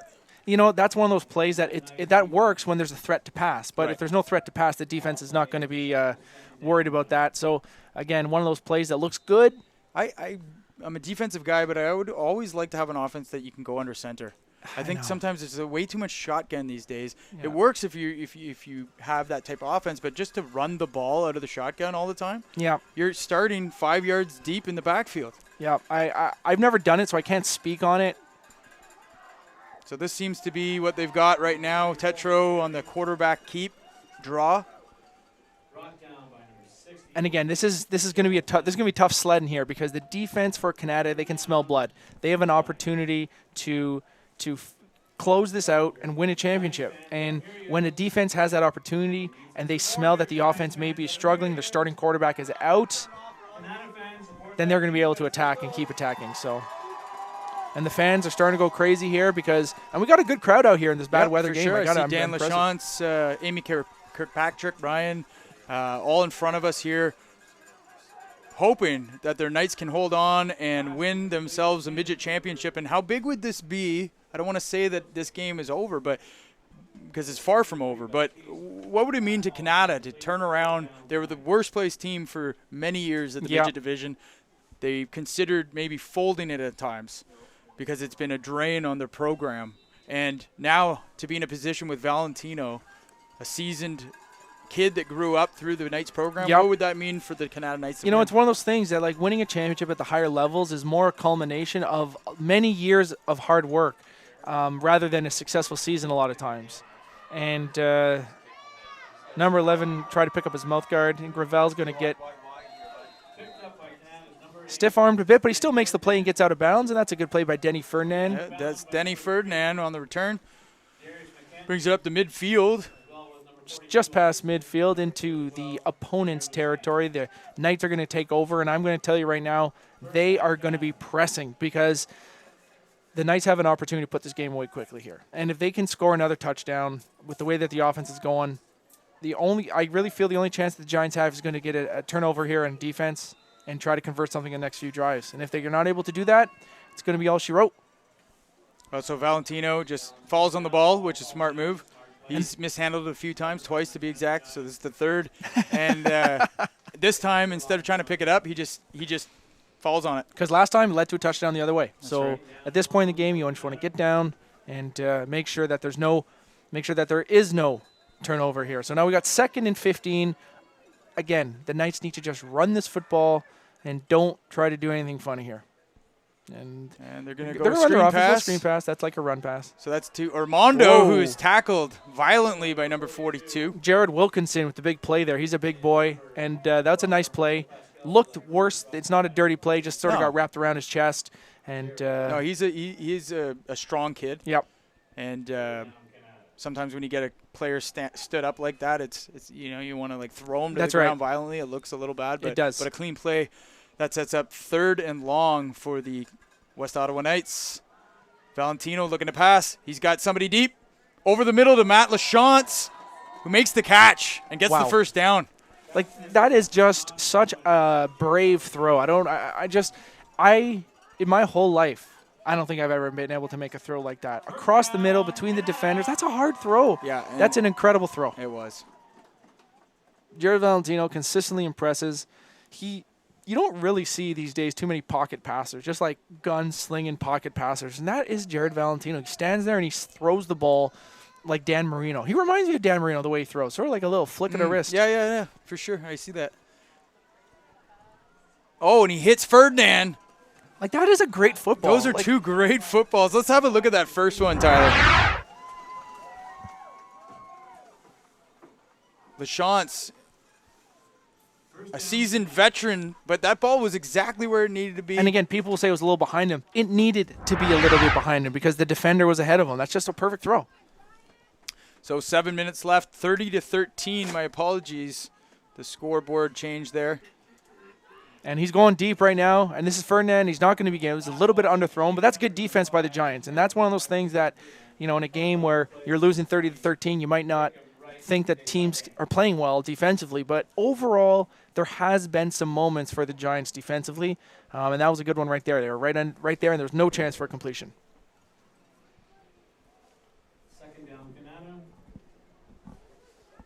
So it's going to be 2nd and 10 for the Knights. Again, an opportunity tonight to win the NCAFA Midget Big Ten Division championship, qualify for the Interprovincial Bowl Series next weekend in Montreal against the Montreal team. We don't know who that team is going to be yet. They're playing tomorrow around 3 o'clock, I believe that is. And timeout Knights going to make sure they get a perfect play and have an opportunity to put this game away. Let's take a quick break and this timeout, and we'll be back with the conclusion of the third quarter here.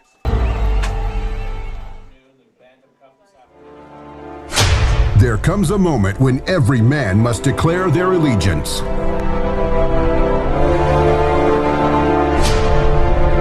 Every player must choose a team.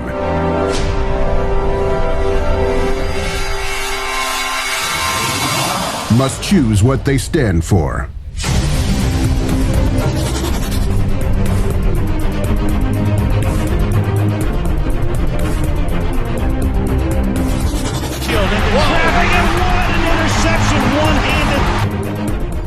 And we're back with live action. The Knights have the ball on the 25-yard line of the Giants. Valentino looking over top to Coleman, your man. And Beautiful. He's in. It's beautiful. It's gorgeous. And Jared Valentino made 3 throws on that drive that I probably haven't seen another quarterback in the Midget Big Ten division make all year. Those were 3 perfect throws. He threw on 3rd down and 16. He got 16 and a half across the middle between 2 linebackers and in front of a safety. Later on in the drive, he had a 15-yard out to the wide side, delivered a perfect strike. And on that one, 2nd and 10, he delivered it to the best player in the Big Ten division, Nathan Coleman, across the middle for the probably championship clinching touchdown to put this game away. And now it's sort of going to be, and there we go. And that's going to be Telfer with the kick, number 9, and that's going to make it 37-13 for the Knights. So let's have a quick look here. Coleman. We're down to 1 camera here, so we can't really see, but he was just wide open. It looked like a post route. Yeah, no, that's exactly what it was. It was a post route. He got across the middle, no safety where he was running, all green, and he was able to get the touchdown. And again, hasn't been maybe Nathan Coleman's typical dominating game, but he's been, key in so many different areas. He's ran the football a few times. He's caught a touchdown there. I believe he's kicked 2 kickoffs through the end zone to solidify 2 points for him. So, again, just a great player, great team. Ferdinand with a huge game. Telfer with a huge game. Valentino, huge. There we are. Another. Look at that kick. That's a beast of a kick by Coleman right there. All right, Samir Lucien is going to be returning this. Let's see what he can do with this football. He's going to have a little space out here. Someone fell down. Somebody fell down. And he just follows his lead. Follows his blocks. Coleman makes the tackle with 1 leg. That's Samir. That's my man right there. Shouting me out, I know. He's a great player, that's Samir. And you know what? I didn't realize he was sort of that nimble with the football in his hands. That was a good run. Well, usually on the defensive side of the ball, they can run it too. Yeah, they can. They're good players and good athletes. We saw Richard Graham playing both ways. Oliver Tetro plays both ways. We've got a lot of just good football players on this team. Yep. So let's see what they got to do here now. At this point in the game, you got to pull out all stops. That's a play action to Baptiste. Over to Richard Graham. Could that be a live ball, though? I don't think it is. That was a forward pass. Graham needs to snag it. But yeah, I think that on the Giants sideline, you don't want to lose hope. You want to have fun. Yep. You went 4-4.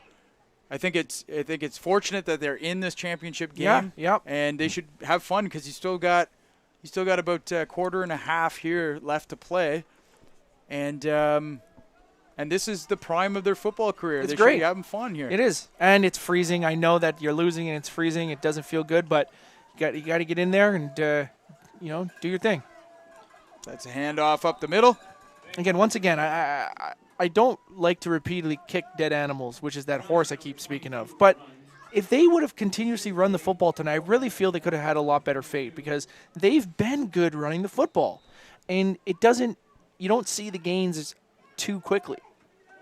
But it's now 3rd and 5, and if they would have ran it on first down, it could have been 3rd and 1. Yeah, I think maybe it was a sign of being a little too impatient too early. Yeah. And I tend to agree with you there. Tetro looking to pass. He's going over. He's got Gravel, who takes a monstrous hit. And he holds on to that. But it's great to see a completion to Gravel finally. And Eric Cardici with a nice catch. And that's just with a nice tackle, sorry. And that's a great play all around. Great throw, great catch, great tackle.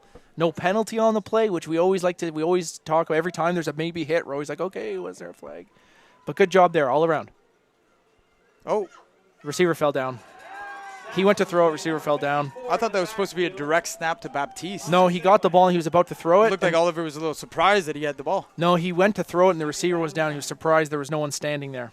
And that's one of those plays where if it's not there right from the start, that's exactly what you do. You run forward, make sure you don't do anything stupid. 4:22 left in the quarter. 37-13. So my mistake. There was a change in the score there, so I'm just updating that now. It's 37-13 with 4 minutes left in the third quarter. Giants got the ball. 2nd down. And it's a run up the middle. They test to Baptiste, who spins his way for maybe a yard. You know who Baptiste reminds me of? Dorber. The way he holds the ball, he sort of holds it like a robot. Dorber Colley. He's an upright runner. He kind of reminds me of running back we had at the later end of my career at McMaster, Jordan Kazenga. Let's keep it up, folks. Let the players know you appreciate the effort out here. So we got 3rd and 14 for the Giants. This is definitely 4 down territory.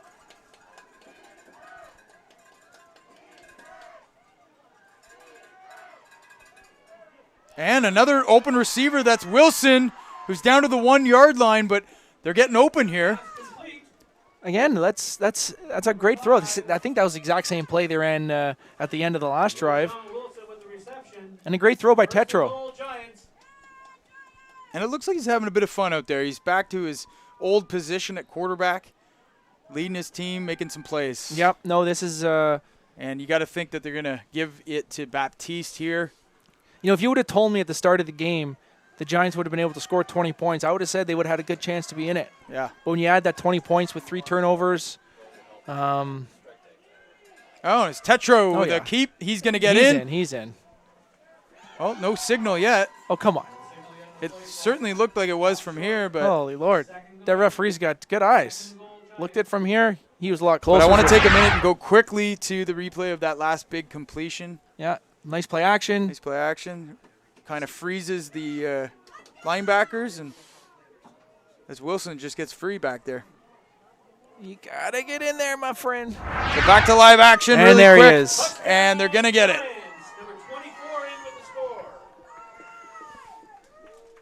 Once again, guys, good job by the Giants. I did not think they would have an opportunity to score another touchdown, but that's a great drive right there. That is a great drive. They ran the ball well. They didn't create opportunities for the other team to take the ball away, and they completed some great passes. So good job on them.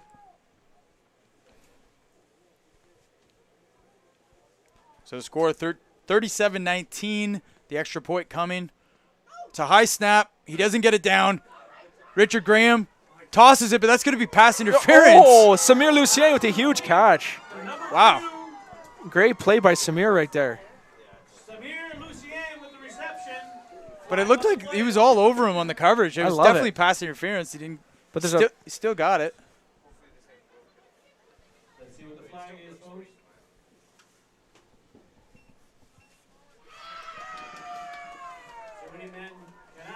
Too many men, Canada. 37-21. 37-21 is your score now. Giants to kick off.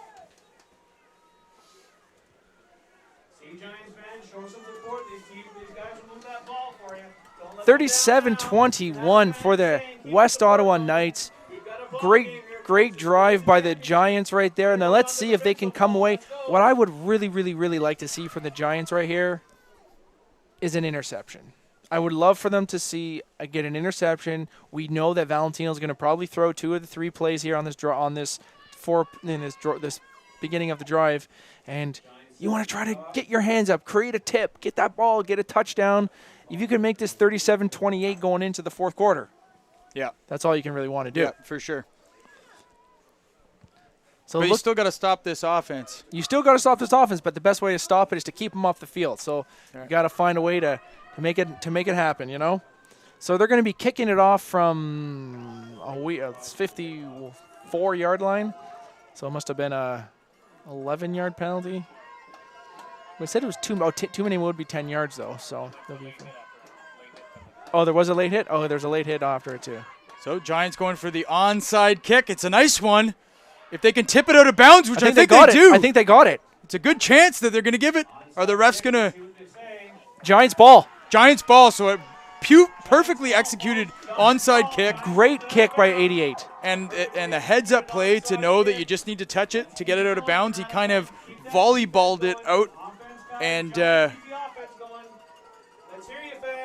you know what? This is what you want to see here. They ran last drive. They had 2 passing plays, which was a seam down the short side of the field, which is the quarterback's right in this case.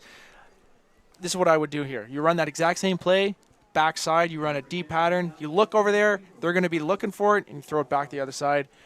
But we'll see what they do here. Patience might be a virtue in this case. There's still a lot of time left in the third quarter. Let's see what they do. We'll look for Gravel streaking down the field. Whoa. That was a little bit of a weird throw. I don't think he got all of it. No, he looked to the left and he tried to throw that under. But that's all right. First down gives you an opportunity.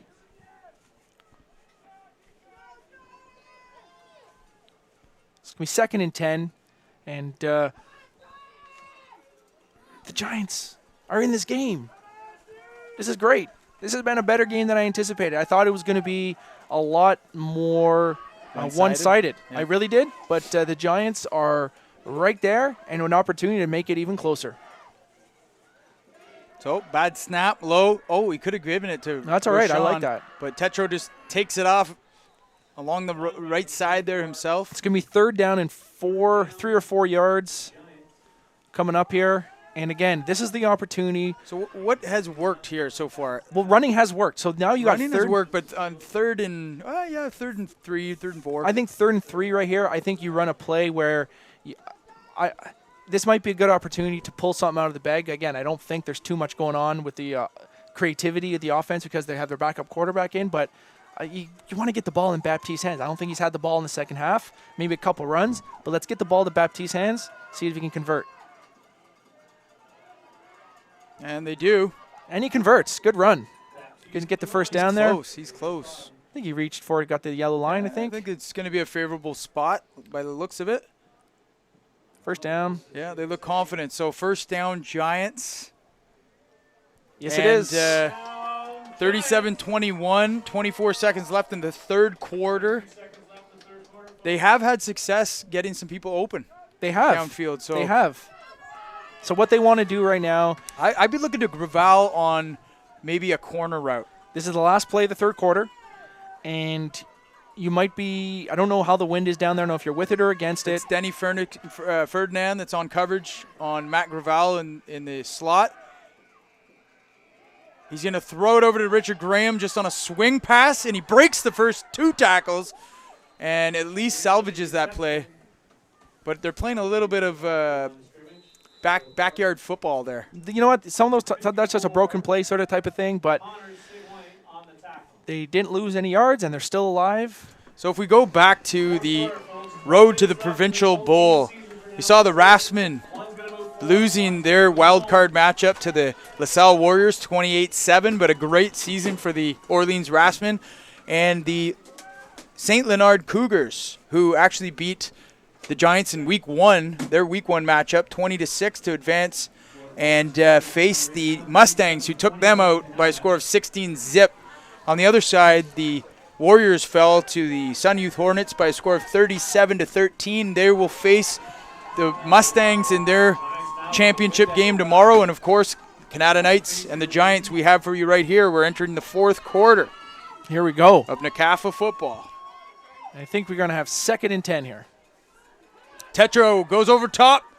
Oh, and a little short. He had him for a brief window. Number 27 for Canada. Looks like that's Roman Reed with a good defensive play to tip it because he was open. And if that ball didn't get tipped, I'm thinking Rojan might have been able to pull that down and create a first down, first and goal there. So we got third down here. I still think that they have an opportunity to keep pressing that football. Tetro looks like he's got a little bit of good command of throwing that football. It looks like he's pretty confident there. So I would say take advantage of it.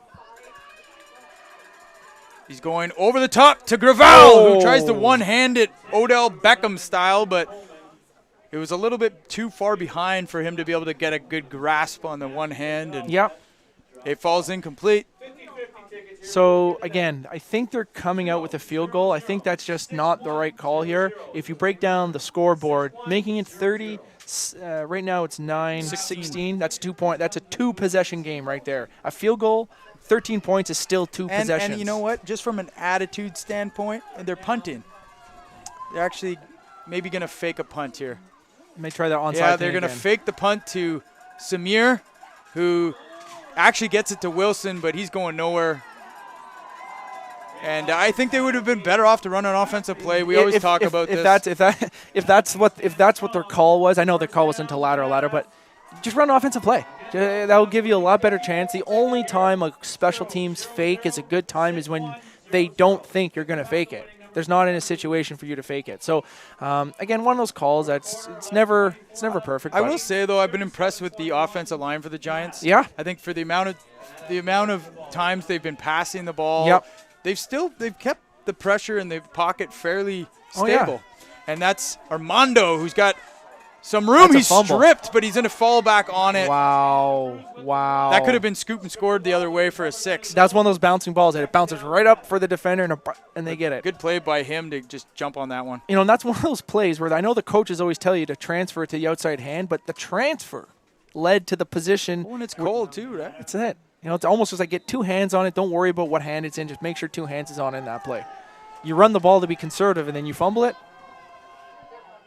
So there's the counter to Armando. Armando somehow slips through the initial wall of defenders, and he gets a first down for his Knights. And he lets the defense to know it because 3 defensive players came through to try to kill him there at this point in the game. Let's have a quick look at that fumble and what could have been. So if you watch it right here, Armando's going to go, and he has the ball on the inside. He knows he's wrong. He goes to switch it right there, and before it's settled, it gets stripped out. So it's going to be 1st and 10 for the Knights from the 54-yard line.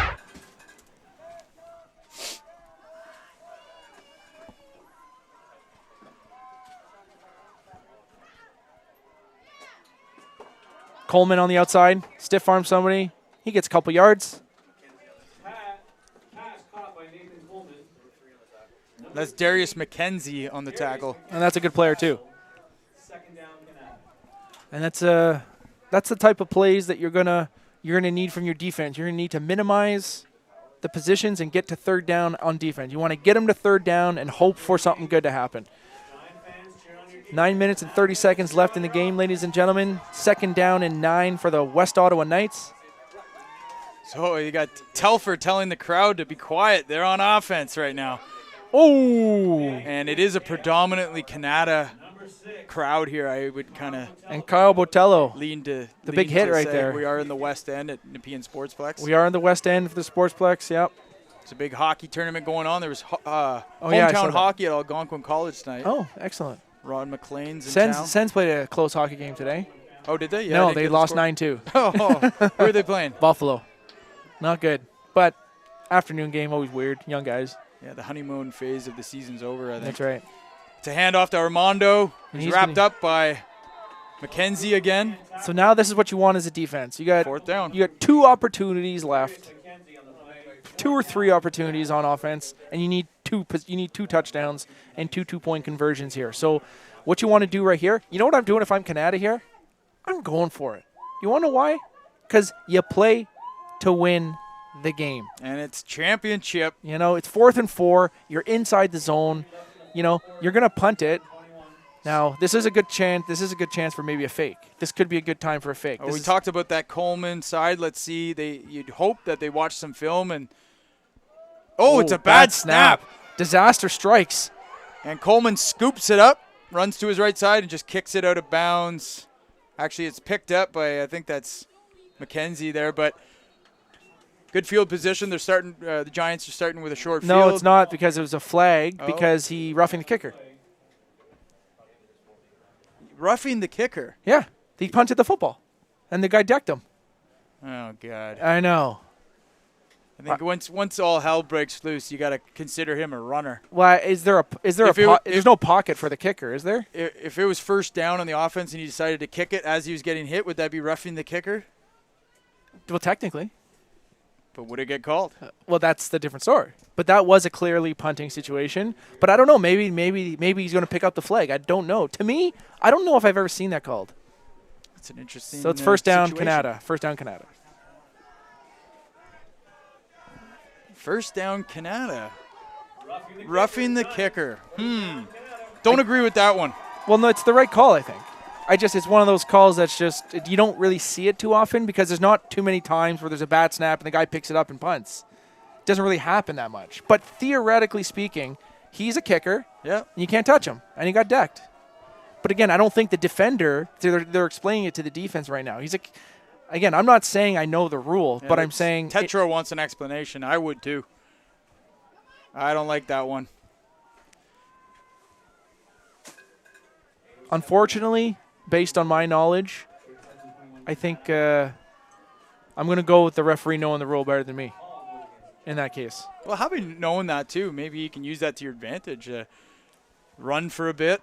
When you see a defender bearing down on you to make a tackle and stop you from converting a first down on your legs, just try to kick it. Yeah, Take the hit. Yeah, but then the ball's live. We'll kick it out of bounds. But if the other team touches it, they get it. Not if it's out of bounds. No, but if they touch it out of bounds. But if it's already out of bounds. The ball will be placed there, so it might be a minor. But you would get roughing the kicker, and it would be first down for your team. Here it is, 1st and 10 for Valentino, who's back. He took a huge hit early on. He did. He went out for a while. Yeah. Kasim Ferdinand took over. Now he's back, and he's looking to close out his second year as a midget player in this new Midget 10. He's looking to crown his team champions here tonight. And they're going to hand off to Armando up the middle. They test it again. Doesn't get much, but they're chewing valuable time off the clock. Well, that's it right here. This is the type of game where now in the game, this is sort of run the ball. Run the ball, run the ball. Never, the Knights should never throw another pass.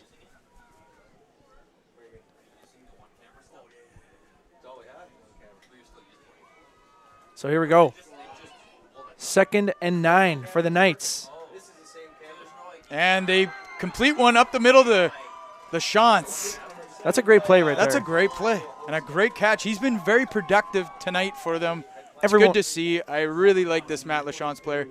He's really an example of a development of a NCAFA player. I think he did play in the OVFL for Myers, maybe 1 or 2 years. He might not even have. He's a Gatineau kid. He played for the Gatineau Vikings. Is he the guy that trained at EPA Yes, with a broken arm? Yeah, he's trained at EPA. He's done all the right things. Yeah. And now we're seeing him closing in, being productive as a receiver, and his team up 37-21 in the championship. Armando is tackled by Lucien. Yeah, that's number 42, and that's actually Jared Wilkinson. Oh, Wilkinson, my apologies. He got in there. It's going to be 2nd and 13, and they're not going to do what I think, so they're going to continue to pass the football here. I think they're going to do what they do. They're going to trust their quarterback to put this game away. And it's a low snap. He's got someone wide open down the field. Carries it. That's Coleman, and it's intercepted, though, right in front of his face. Nice play by the defense. That's intercepted. That's France Paul. France Paul. He's had a good night. He's a good player. He had a big hit there. I think I have it saved and teed up here somewhere, too. Yep, that's a good play there. And you know what? I saw what Valentino saw. I just feel he wasn't able to get it off in time. He's running full speed to his right. It's hard to throw a ball that accurate. That's as good as a punt or better. Yeah. Right? Sure. You know, that's the thing. It's like you didn't give him a chance to return it. The ball's on they have 108 yards to go. And the odds of converting 108 yards drive is slim to none. I do remember when we were at McMaster against I believe it was against St. Mary's. We had a 108-yard drive. One of the best drives he had all game, right before half. And I remember Coach was so happy. Coach Marshall, screaming chicken. He loved it. So Tetro goes over the middle to Gravel, who's got it right in front of the safety. And that's going to be a first down, I believe, for the Giants. Yeah, and Denny Ferdinand was right there on the coverage. That's just a good pass and a good route. Great tackle. Tetro's seeing the field well here. He really is. He's seeing it. He's able to put the ball in the right positions for his receivers to make plays. And, Tetro has created a little bit more dynamic with the passing game, more than I thought he could. I know he can, but just playing linebacker, not having the practice reps. All right, closing in on 5 minutes left in the game. Another low snap. It's bobbled. It might have been recovered by the Knights. We'll see what the refs say. They might have just called it dead. No, they're going to give it to the Knights. It's a turnover. Number 64, Wesley Hepton, got that football. And is that number 4 or 5 turnovers? 5. I think that's 5. Let's go with 5. We'll go with 5. 4 or 5. You can't win championships with that. The two keys to the game for the Giants to win was to limit the passing attack of the Knights and not turn the football over. They were basically, those are the two things they did the worst tonight, unfortunately. They did a lot of things good offensively. They made some plays on running the football. They've played pretty well on special teams, returning a big kick and making a good few punts to pin Canada back. But this is the opportunity to put the game away. Qualify for the HESN Interprovincial Bowl next week in Montreal. And that's Armando up the middle, chewing the clock down to 4:50 and counting. Again, this is the type of situation. Touchdown doesn't matter. Field goal doesn't matter. And if you're looking at the Canada bench, you can kind of even sense the excitement here. Everyone's standing up. Everyone's looking. They know what's about to happen.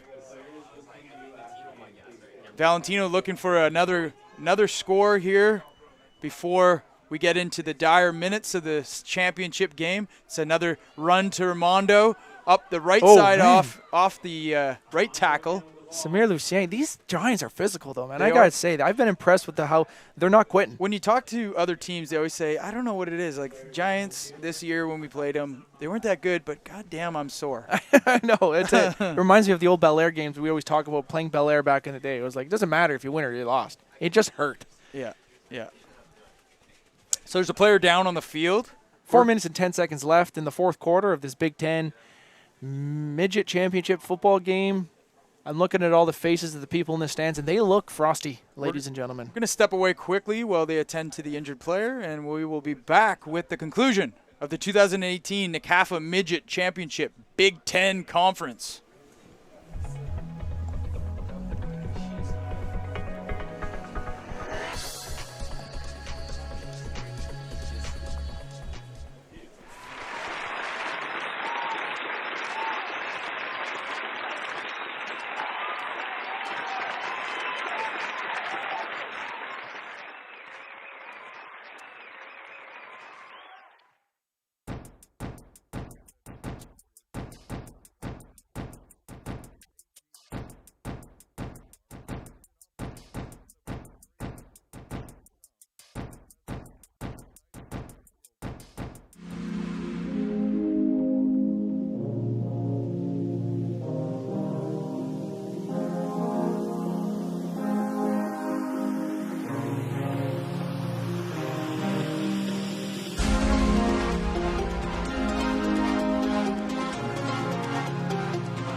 Welcome back, everybody. We've got the Knights on a 3rd and 4, and they are threatening.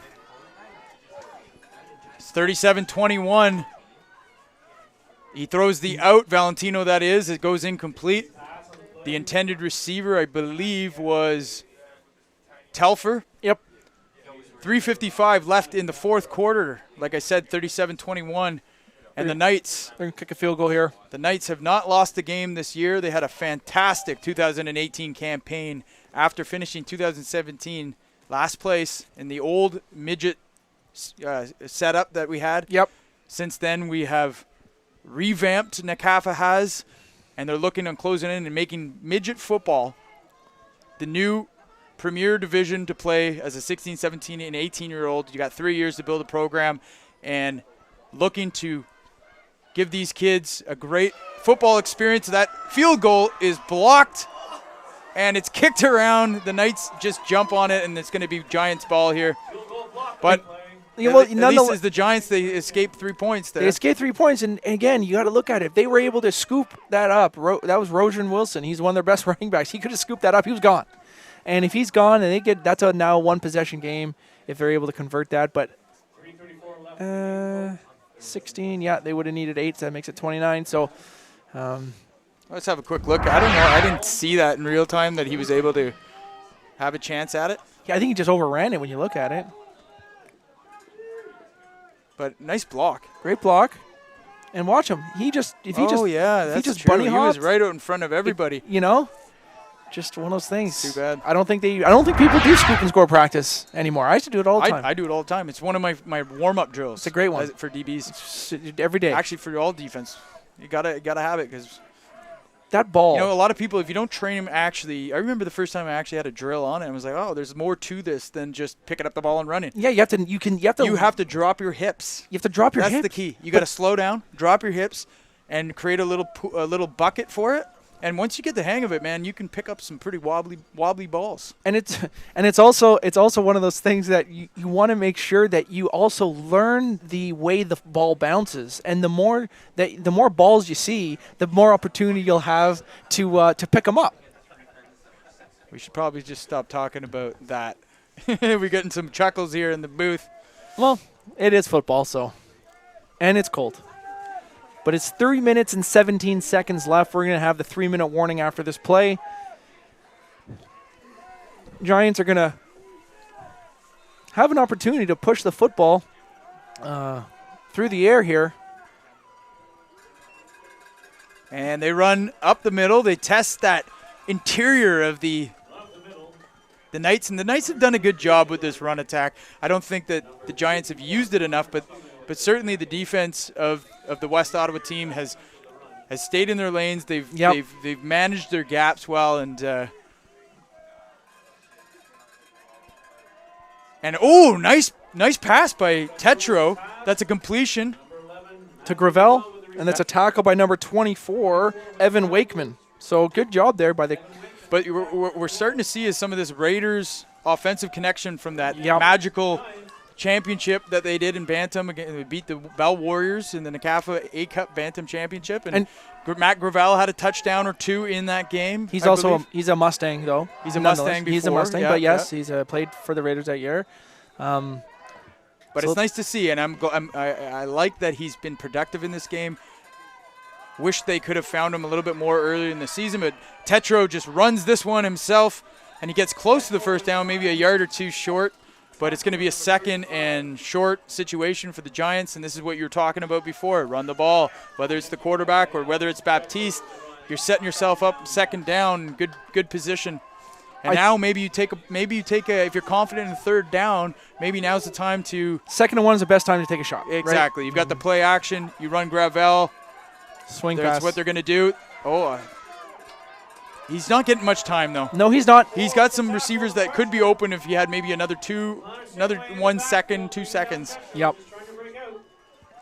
Again, and Connor he's stepping Sigwin. up in the pocket every time. They're starting to account for that. They are. So this is what you want to do as a quarterback there. If you know they're watching for you to run, step up and then look for a receiver. And the defense now is starting to pin their ears back. They're coming for him. He has a chance to throw it. He's going to run it. Oh, he's got some room, though. He does. Puts his head down. Oh, he's stripped of the ball. Canada got it. Was that number 58 who stripped that? That was a nice play defensively. I think that was Kieran Jackson. I think Kieran Jackson with a nice strip to put this game away. But I have to tell you, I am extremely impressed with the heart that the Giants have put out here tonight. That's 2 minutes left in the game. They're still fighting for every yard. They are. Let's have a look at this. But a great defensive play, man. That's what you want to teach your kids to do. Once they go, stand them up, and get that ball out. You talk about it. What do they call football? Football. Football. It's about the football. Get that football. So that's number 8 that got it. Denny Ferdinand. Denny Ferdinand making the play. No, I love that. I always talk with the Teddy Bruschi football life. Talks about what his dad told him. You play the sport of football, try to get the football. Armando spins out of the sure tackle in the backfield. Still really only gets up to the line of scrimmage, the original line of scrimmage, but it's a 1:52 left in the game, 37-21. And the season is being stripped away from the North Gloucester Giants. They went 4-4 this season. Went down fighting, ladies and gentlemen. They're going to give it to Ferdinand. That's Kasim off the right side. We stretched out of bounds. And everyone needs to be aware that the Giants are going to take a little more liberties here on the hits at the end of games. I remember playing a championship game against the Bengals when I was in Mosquito. We're up 12-0, about a minute to go. We had the ball, and every hit that they were doing, there was like 9 guys rolling on top of you and doing everything to make you feel uncomfortable. They were so frustrated, and as defenders, you have an opportunity to take it out on an offensive player. So the defense is going to be running after these guys. Minute 25 left in the football game. Well, you know, West Ottawa will be watching that North Shore Sun Youth game because they will face the winner of that game tomorrow. I think 3 p.m. is the kickoff there. That will be live streamed on Facebook, on the CAFA's Facebook, and of course on HESN. Of course.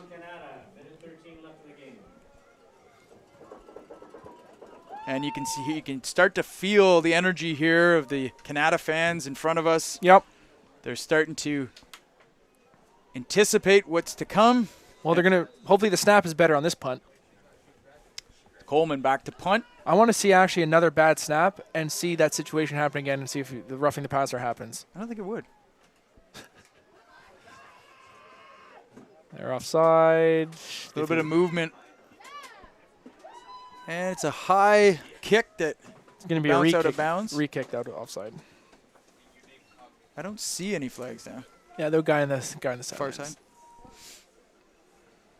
Well, I hope you guys have all enjoyed us and on the journey. It's been a cold, wet day. But it's football weather, baby. But it's November 3rd. Championship week has been great so far. It started off with a Mosquito game on Thursday night. The C-Cup game versus the Bell Warriors and the I've watched a lot of football here. I'm trying to think who they played. I can take a guess on the other 11 franchises and just throw a name out there. Bengals. No, the Bengals played in the Pee Wee game that followed. But it was I think the Wildcats, maybe Cornwall. I'm going to have to check that out, guys. Warriors won the C-Cup Mosquito Championship, though, nonetheless, whoever they played. He didn't get it. He did not get that. That's short, but Coleman on a good effort. Tackle made by Matt Gravel. Good job, Matt Gravel. 11 and 11. Number 11 tackle on the play for the Giants as well, Matt Gravel. But you know what I love about Coleman? You see how hard he went for that goal post, like that first down marker? Great job. You know, that's not – a lot of people on the Giants might say that's trying to run up the score. That really isn't. That's just – they could get the ball, they would take 3 knees, and the game would be over. That's right. 40 seconds left in the game here. The fans starting to cheer. And I want to give a congratulations to NCAFA and to HESN for great things this year in the Big Ten, big changes. So I want to say congratulations to everyone here at NCAFA and HESN. I also want to give congratulations to the North Gloucester Giants for a successful year, qualifying for the championship, a big upset in the semifinal. And these guys should have, don't hang your heads. It's a good game. You were outmatched by a team that was undefeated. So don't feel like you failed or anything today. Yeah, they go screen, it's tipped. Baptiste has trouble catching that one. But you're absolutely right. I think this is a positive season for the Giants. They've got a young, enthusiastic coaching staff and presidency executive there. Yes. They're in good shape for the future. Want to congratulate Jimmy Fata, head coach of the West Ottawa Knights. He had a phenomenal season, and he's been able to cheer for his Red Blacks the whole way through. The Red Black zipper guy. The zipper face. He was down in Hamilton for a rainy game there when they played. Yeah, that was crazy. That was an awful weather game. But definitely follow him on Facebook. Yeah, he's great. Friend him. He's got some good stuff. He's got his own comic book. He has his own popcorn. Tetro. Oh. Ooh. Those are the ones that are just like, ugh. I saw one earlier like that. Yeah. Ground gets hard at this time of the year, but he gets a first down. The one thing I will say about this field, though, it is such a nice. They did such a good job on this turf the third time. It took 3 tries, but the third time they dag on it, they got it right. It's nice. It's soft. Early on, when the field was new, it was still sort of slick and sort of rough. But I went on there today after it was a beautiful, beautiful. This is a premier location for football in the city.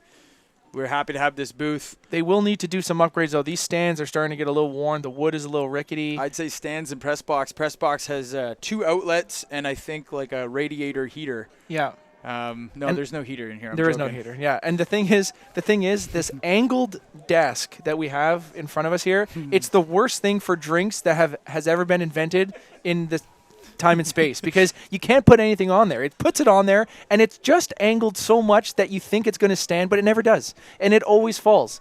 And I want coffee and I can't have any. So another first down for the Giants. Tetra is going to go to pass, just trying to do something here in the later end. He does find his receiver. That's Richard Graham, who turns the corner. He steps out at about the 5 or 4.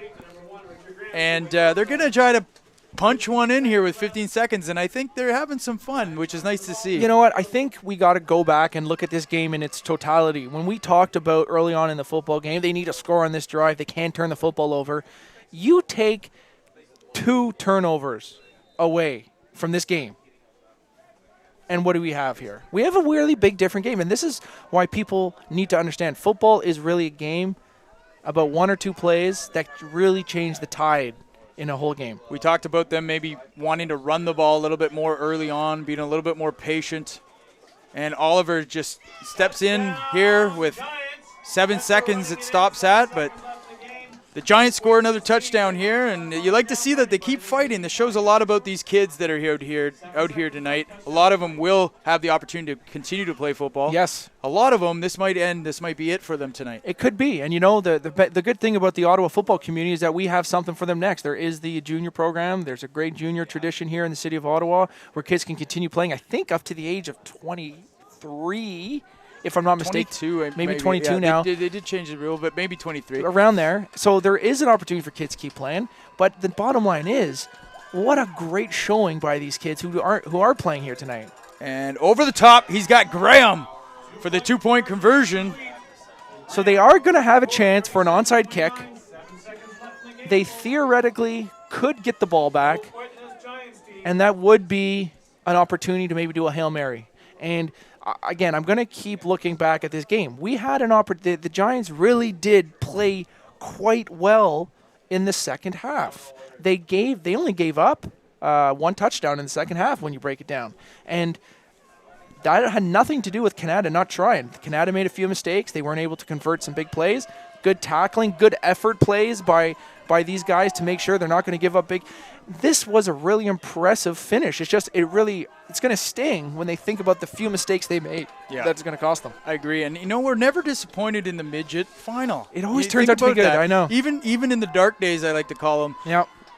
Maybe like 10 years ago, even like 5 years ago, we had some pretty here we go, guys. Uneventful regular seasons. And then we get to the midget game, they were great. And they put on a good show. Always.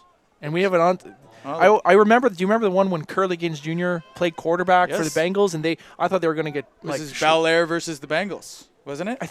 Wasn't it Nepean Eagles versus the Bengals? Yeah, Nepean Eagles. It was Nepean versus the Bengals. Yeah, so and that turned into be a great game. It did. Here we are, onside kick, and it's a good one.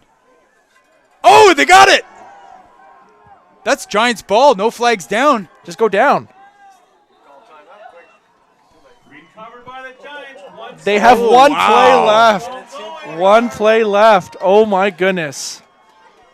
That was a really weird play, man. It was a late whistle, and Coleman came out of the pile with it. The Giants were lucky because they should have went down. As soon as you get that ball, go down. Not only that, the time is clicking. That's what I meant. Oh, yeah. That's what I meant. They could have 1 second on the clock here. But they get one play.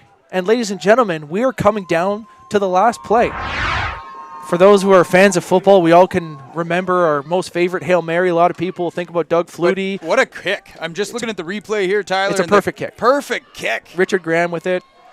I know a lot of people are going to talk about the Doug Flutie Boston College miracle. They're going to talk about the Music City miracle. They're going to talk about the Aaron Rodgers Hail Marys at the end of the Lions game there a few years ago. We could have our very own one right here tonight on HESN Live. This is unbelievable, guys. Here we are. Well, it could be a day of firsts. We saw the Pee Wee B Cup between the Lions and the Wildcats, and the Wildcats put up 118 points in that game.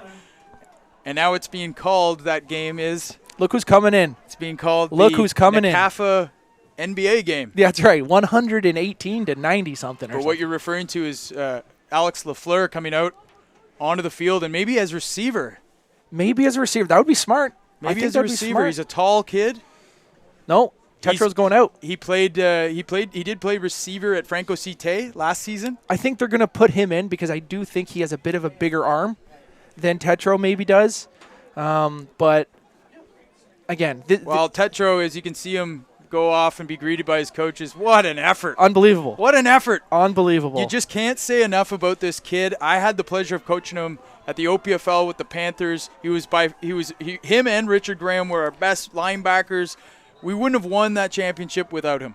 And you just look at the heart that he puts out there night after night. The Giants are lucky to have this kid.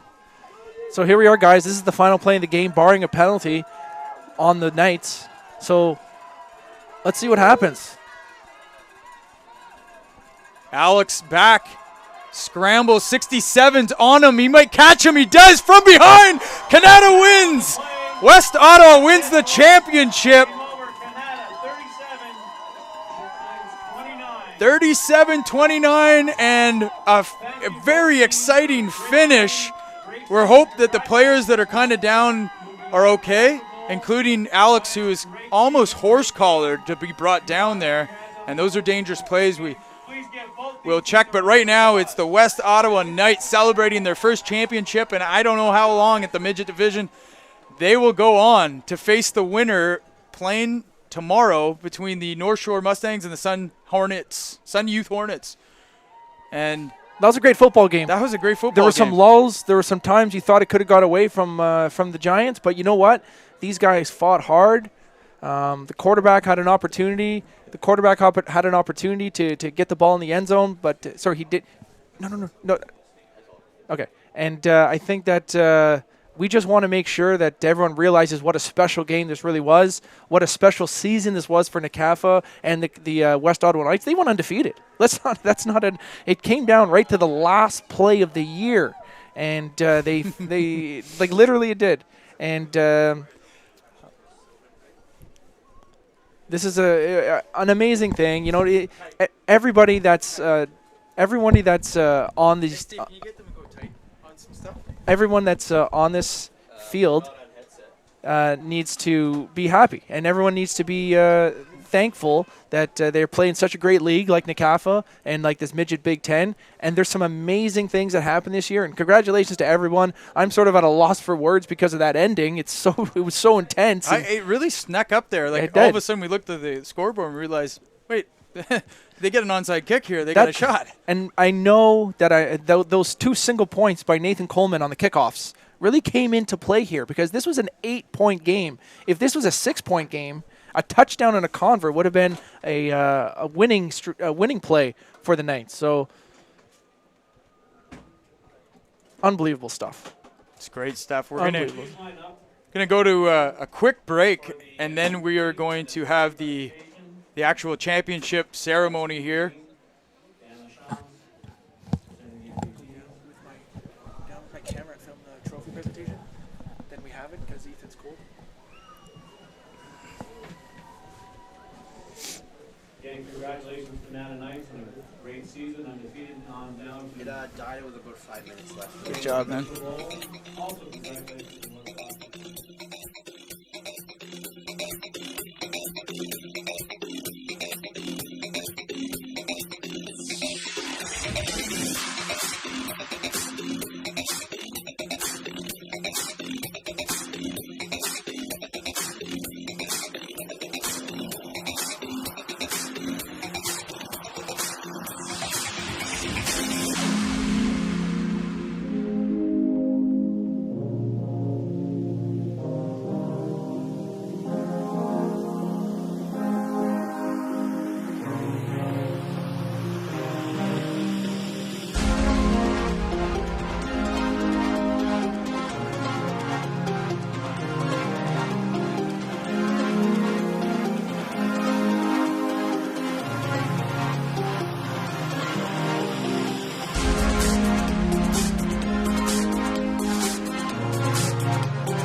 All right, welcome back, ladies and gentlemen. We're finishing the championship. The most valuable player, Oliver Tetreault of the North Gloucester Giants, and on the Canada or West Ottawa side, it's Nathan Coleman, who was the key to the game when we started this broadcast. We said if Nathan Coleman can have an impact, the Giants would be victorious. They are indeed, with a score of 37-29.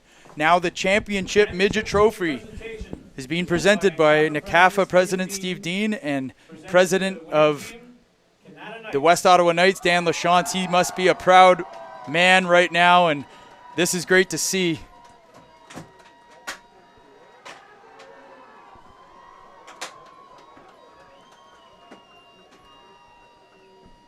Congratulations to the teams. Thank you all for showing up today. It's been a great day for football. I know the weather has not been bad, but you guys have been great fans. I appreciate it, and I know the players appreciate it. Myers Football Club appreciates it, and NCAFA appreciates all the love we're getting this weekend. Thank you very much, everyone. Have a great night, and again, congratulations to Canada Knights.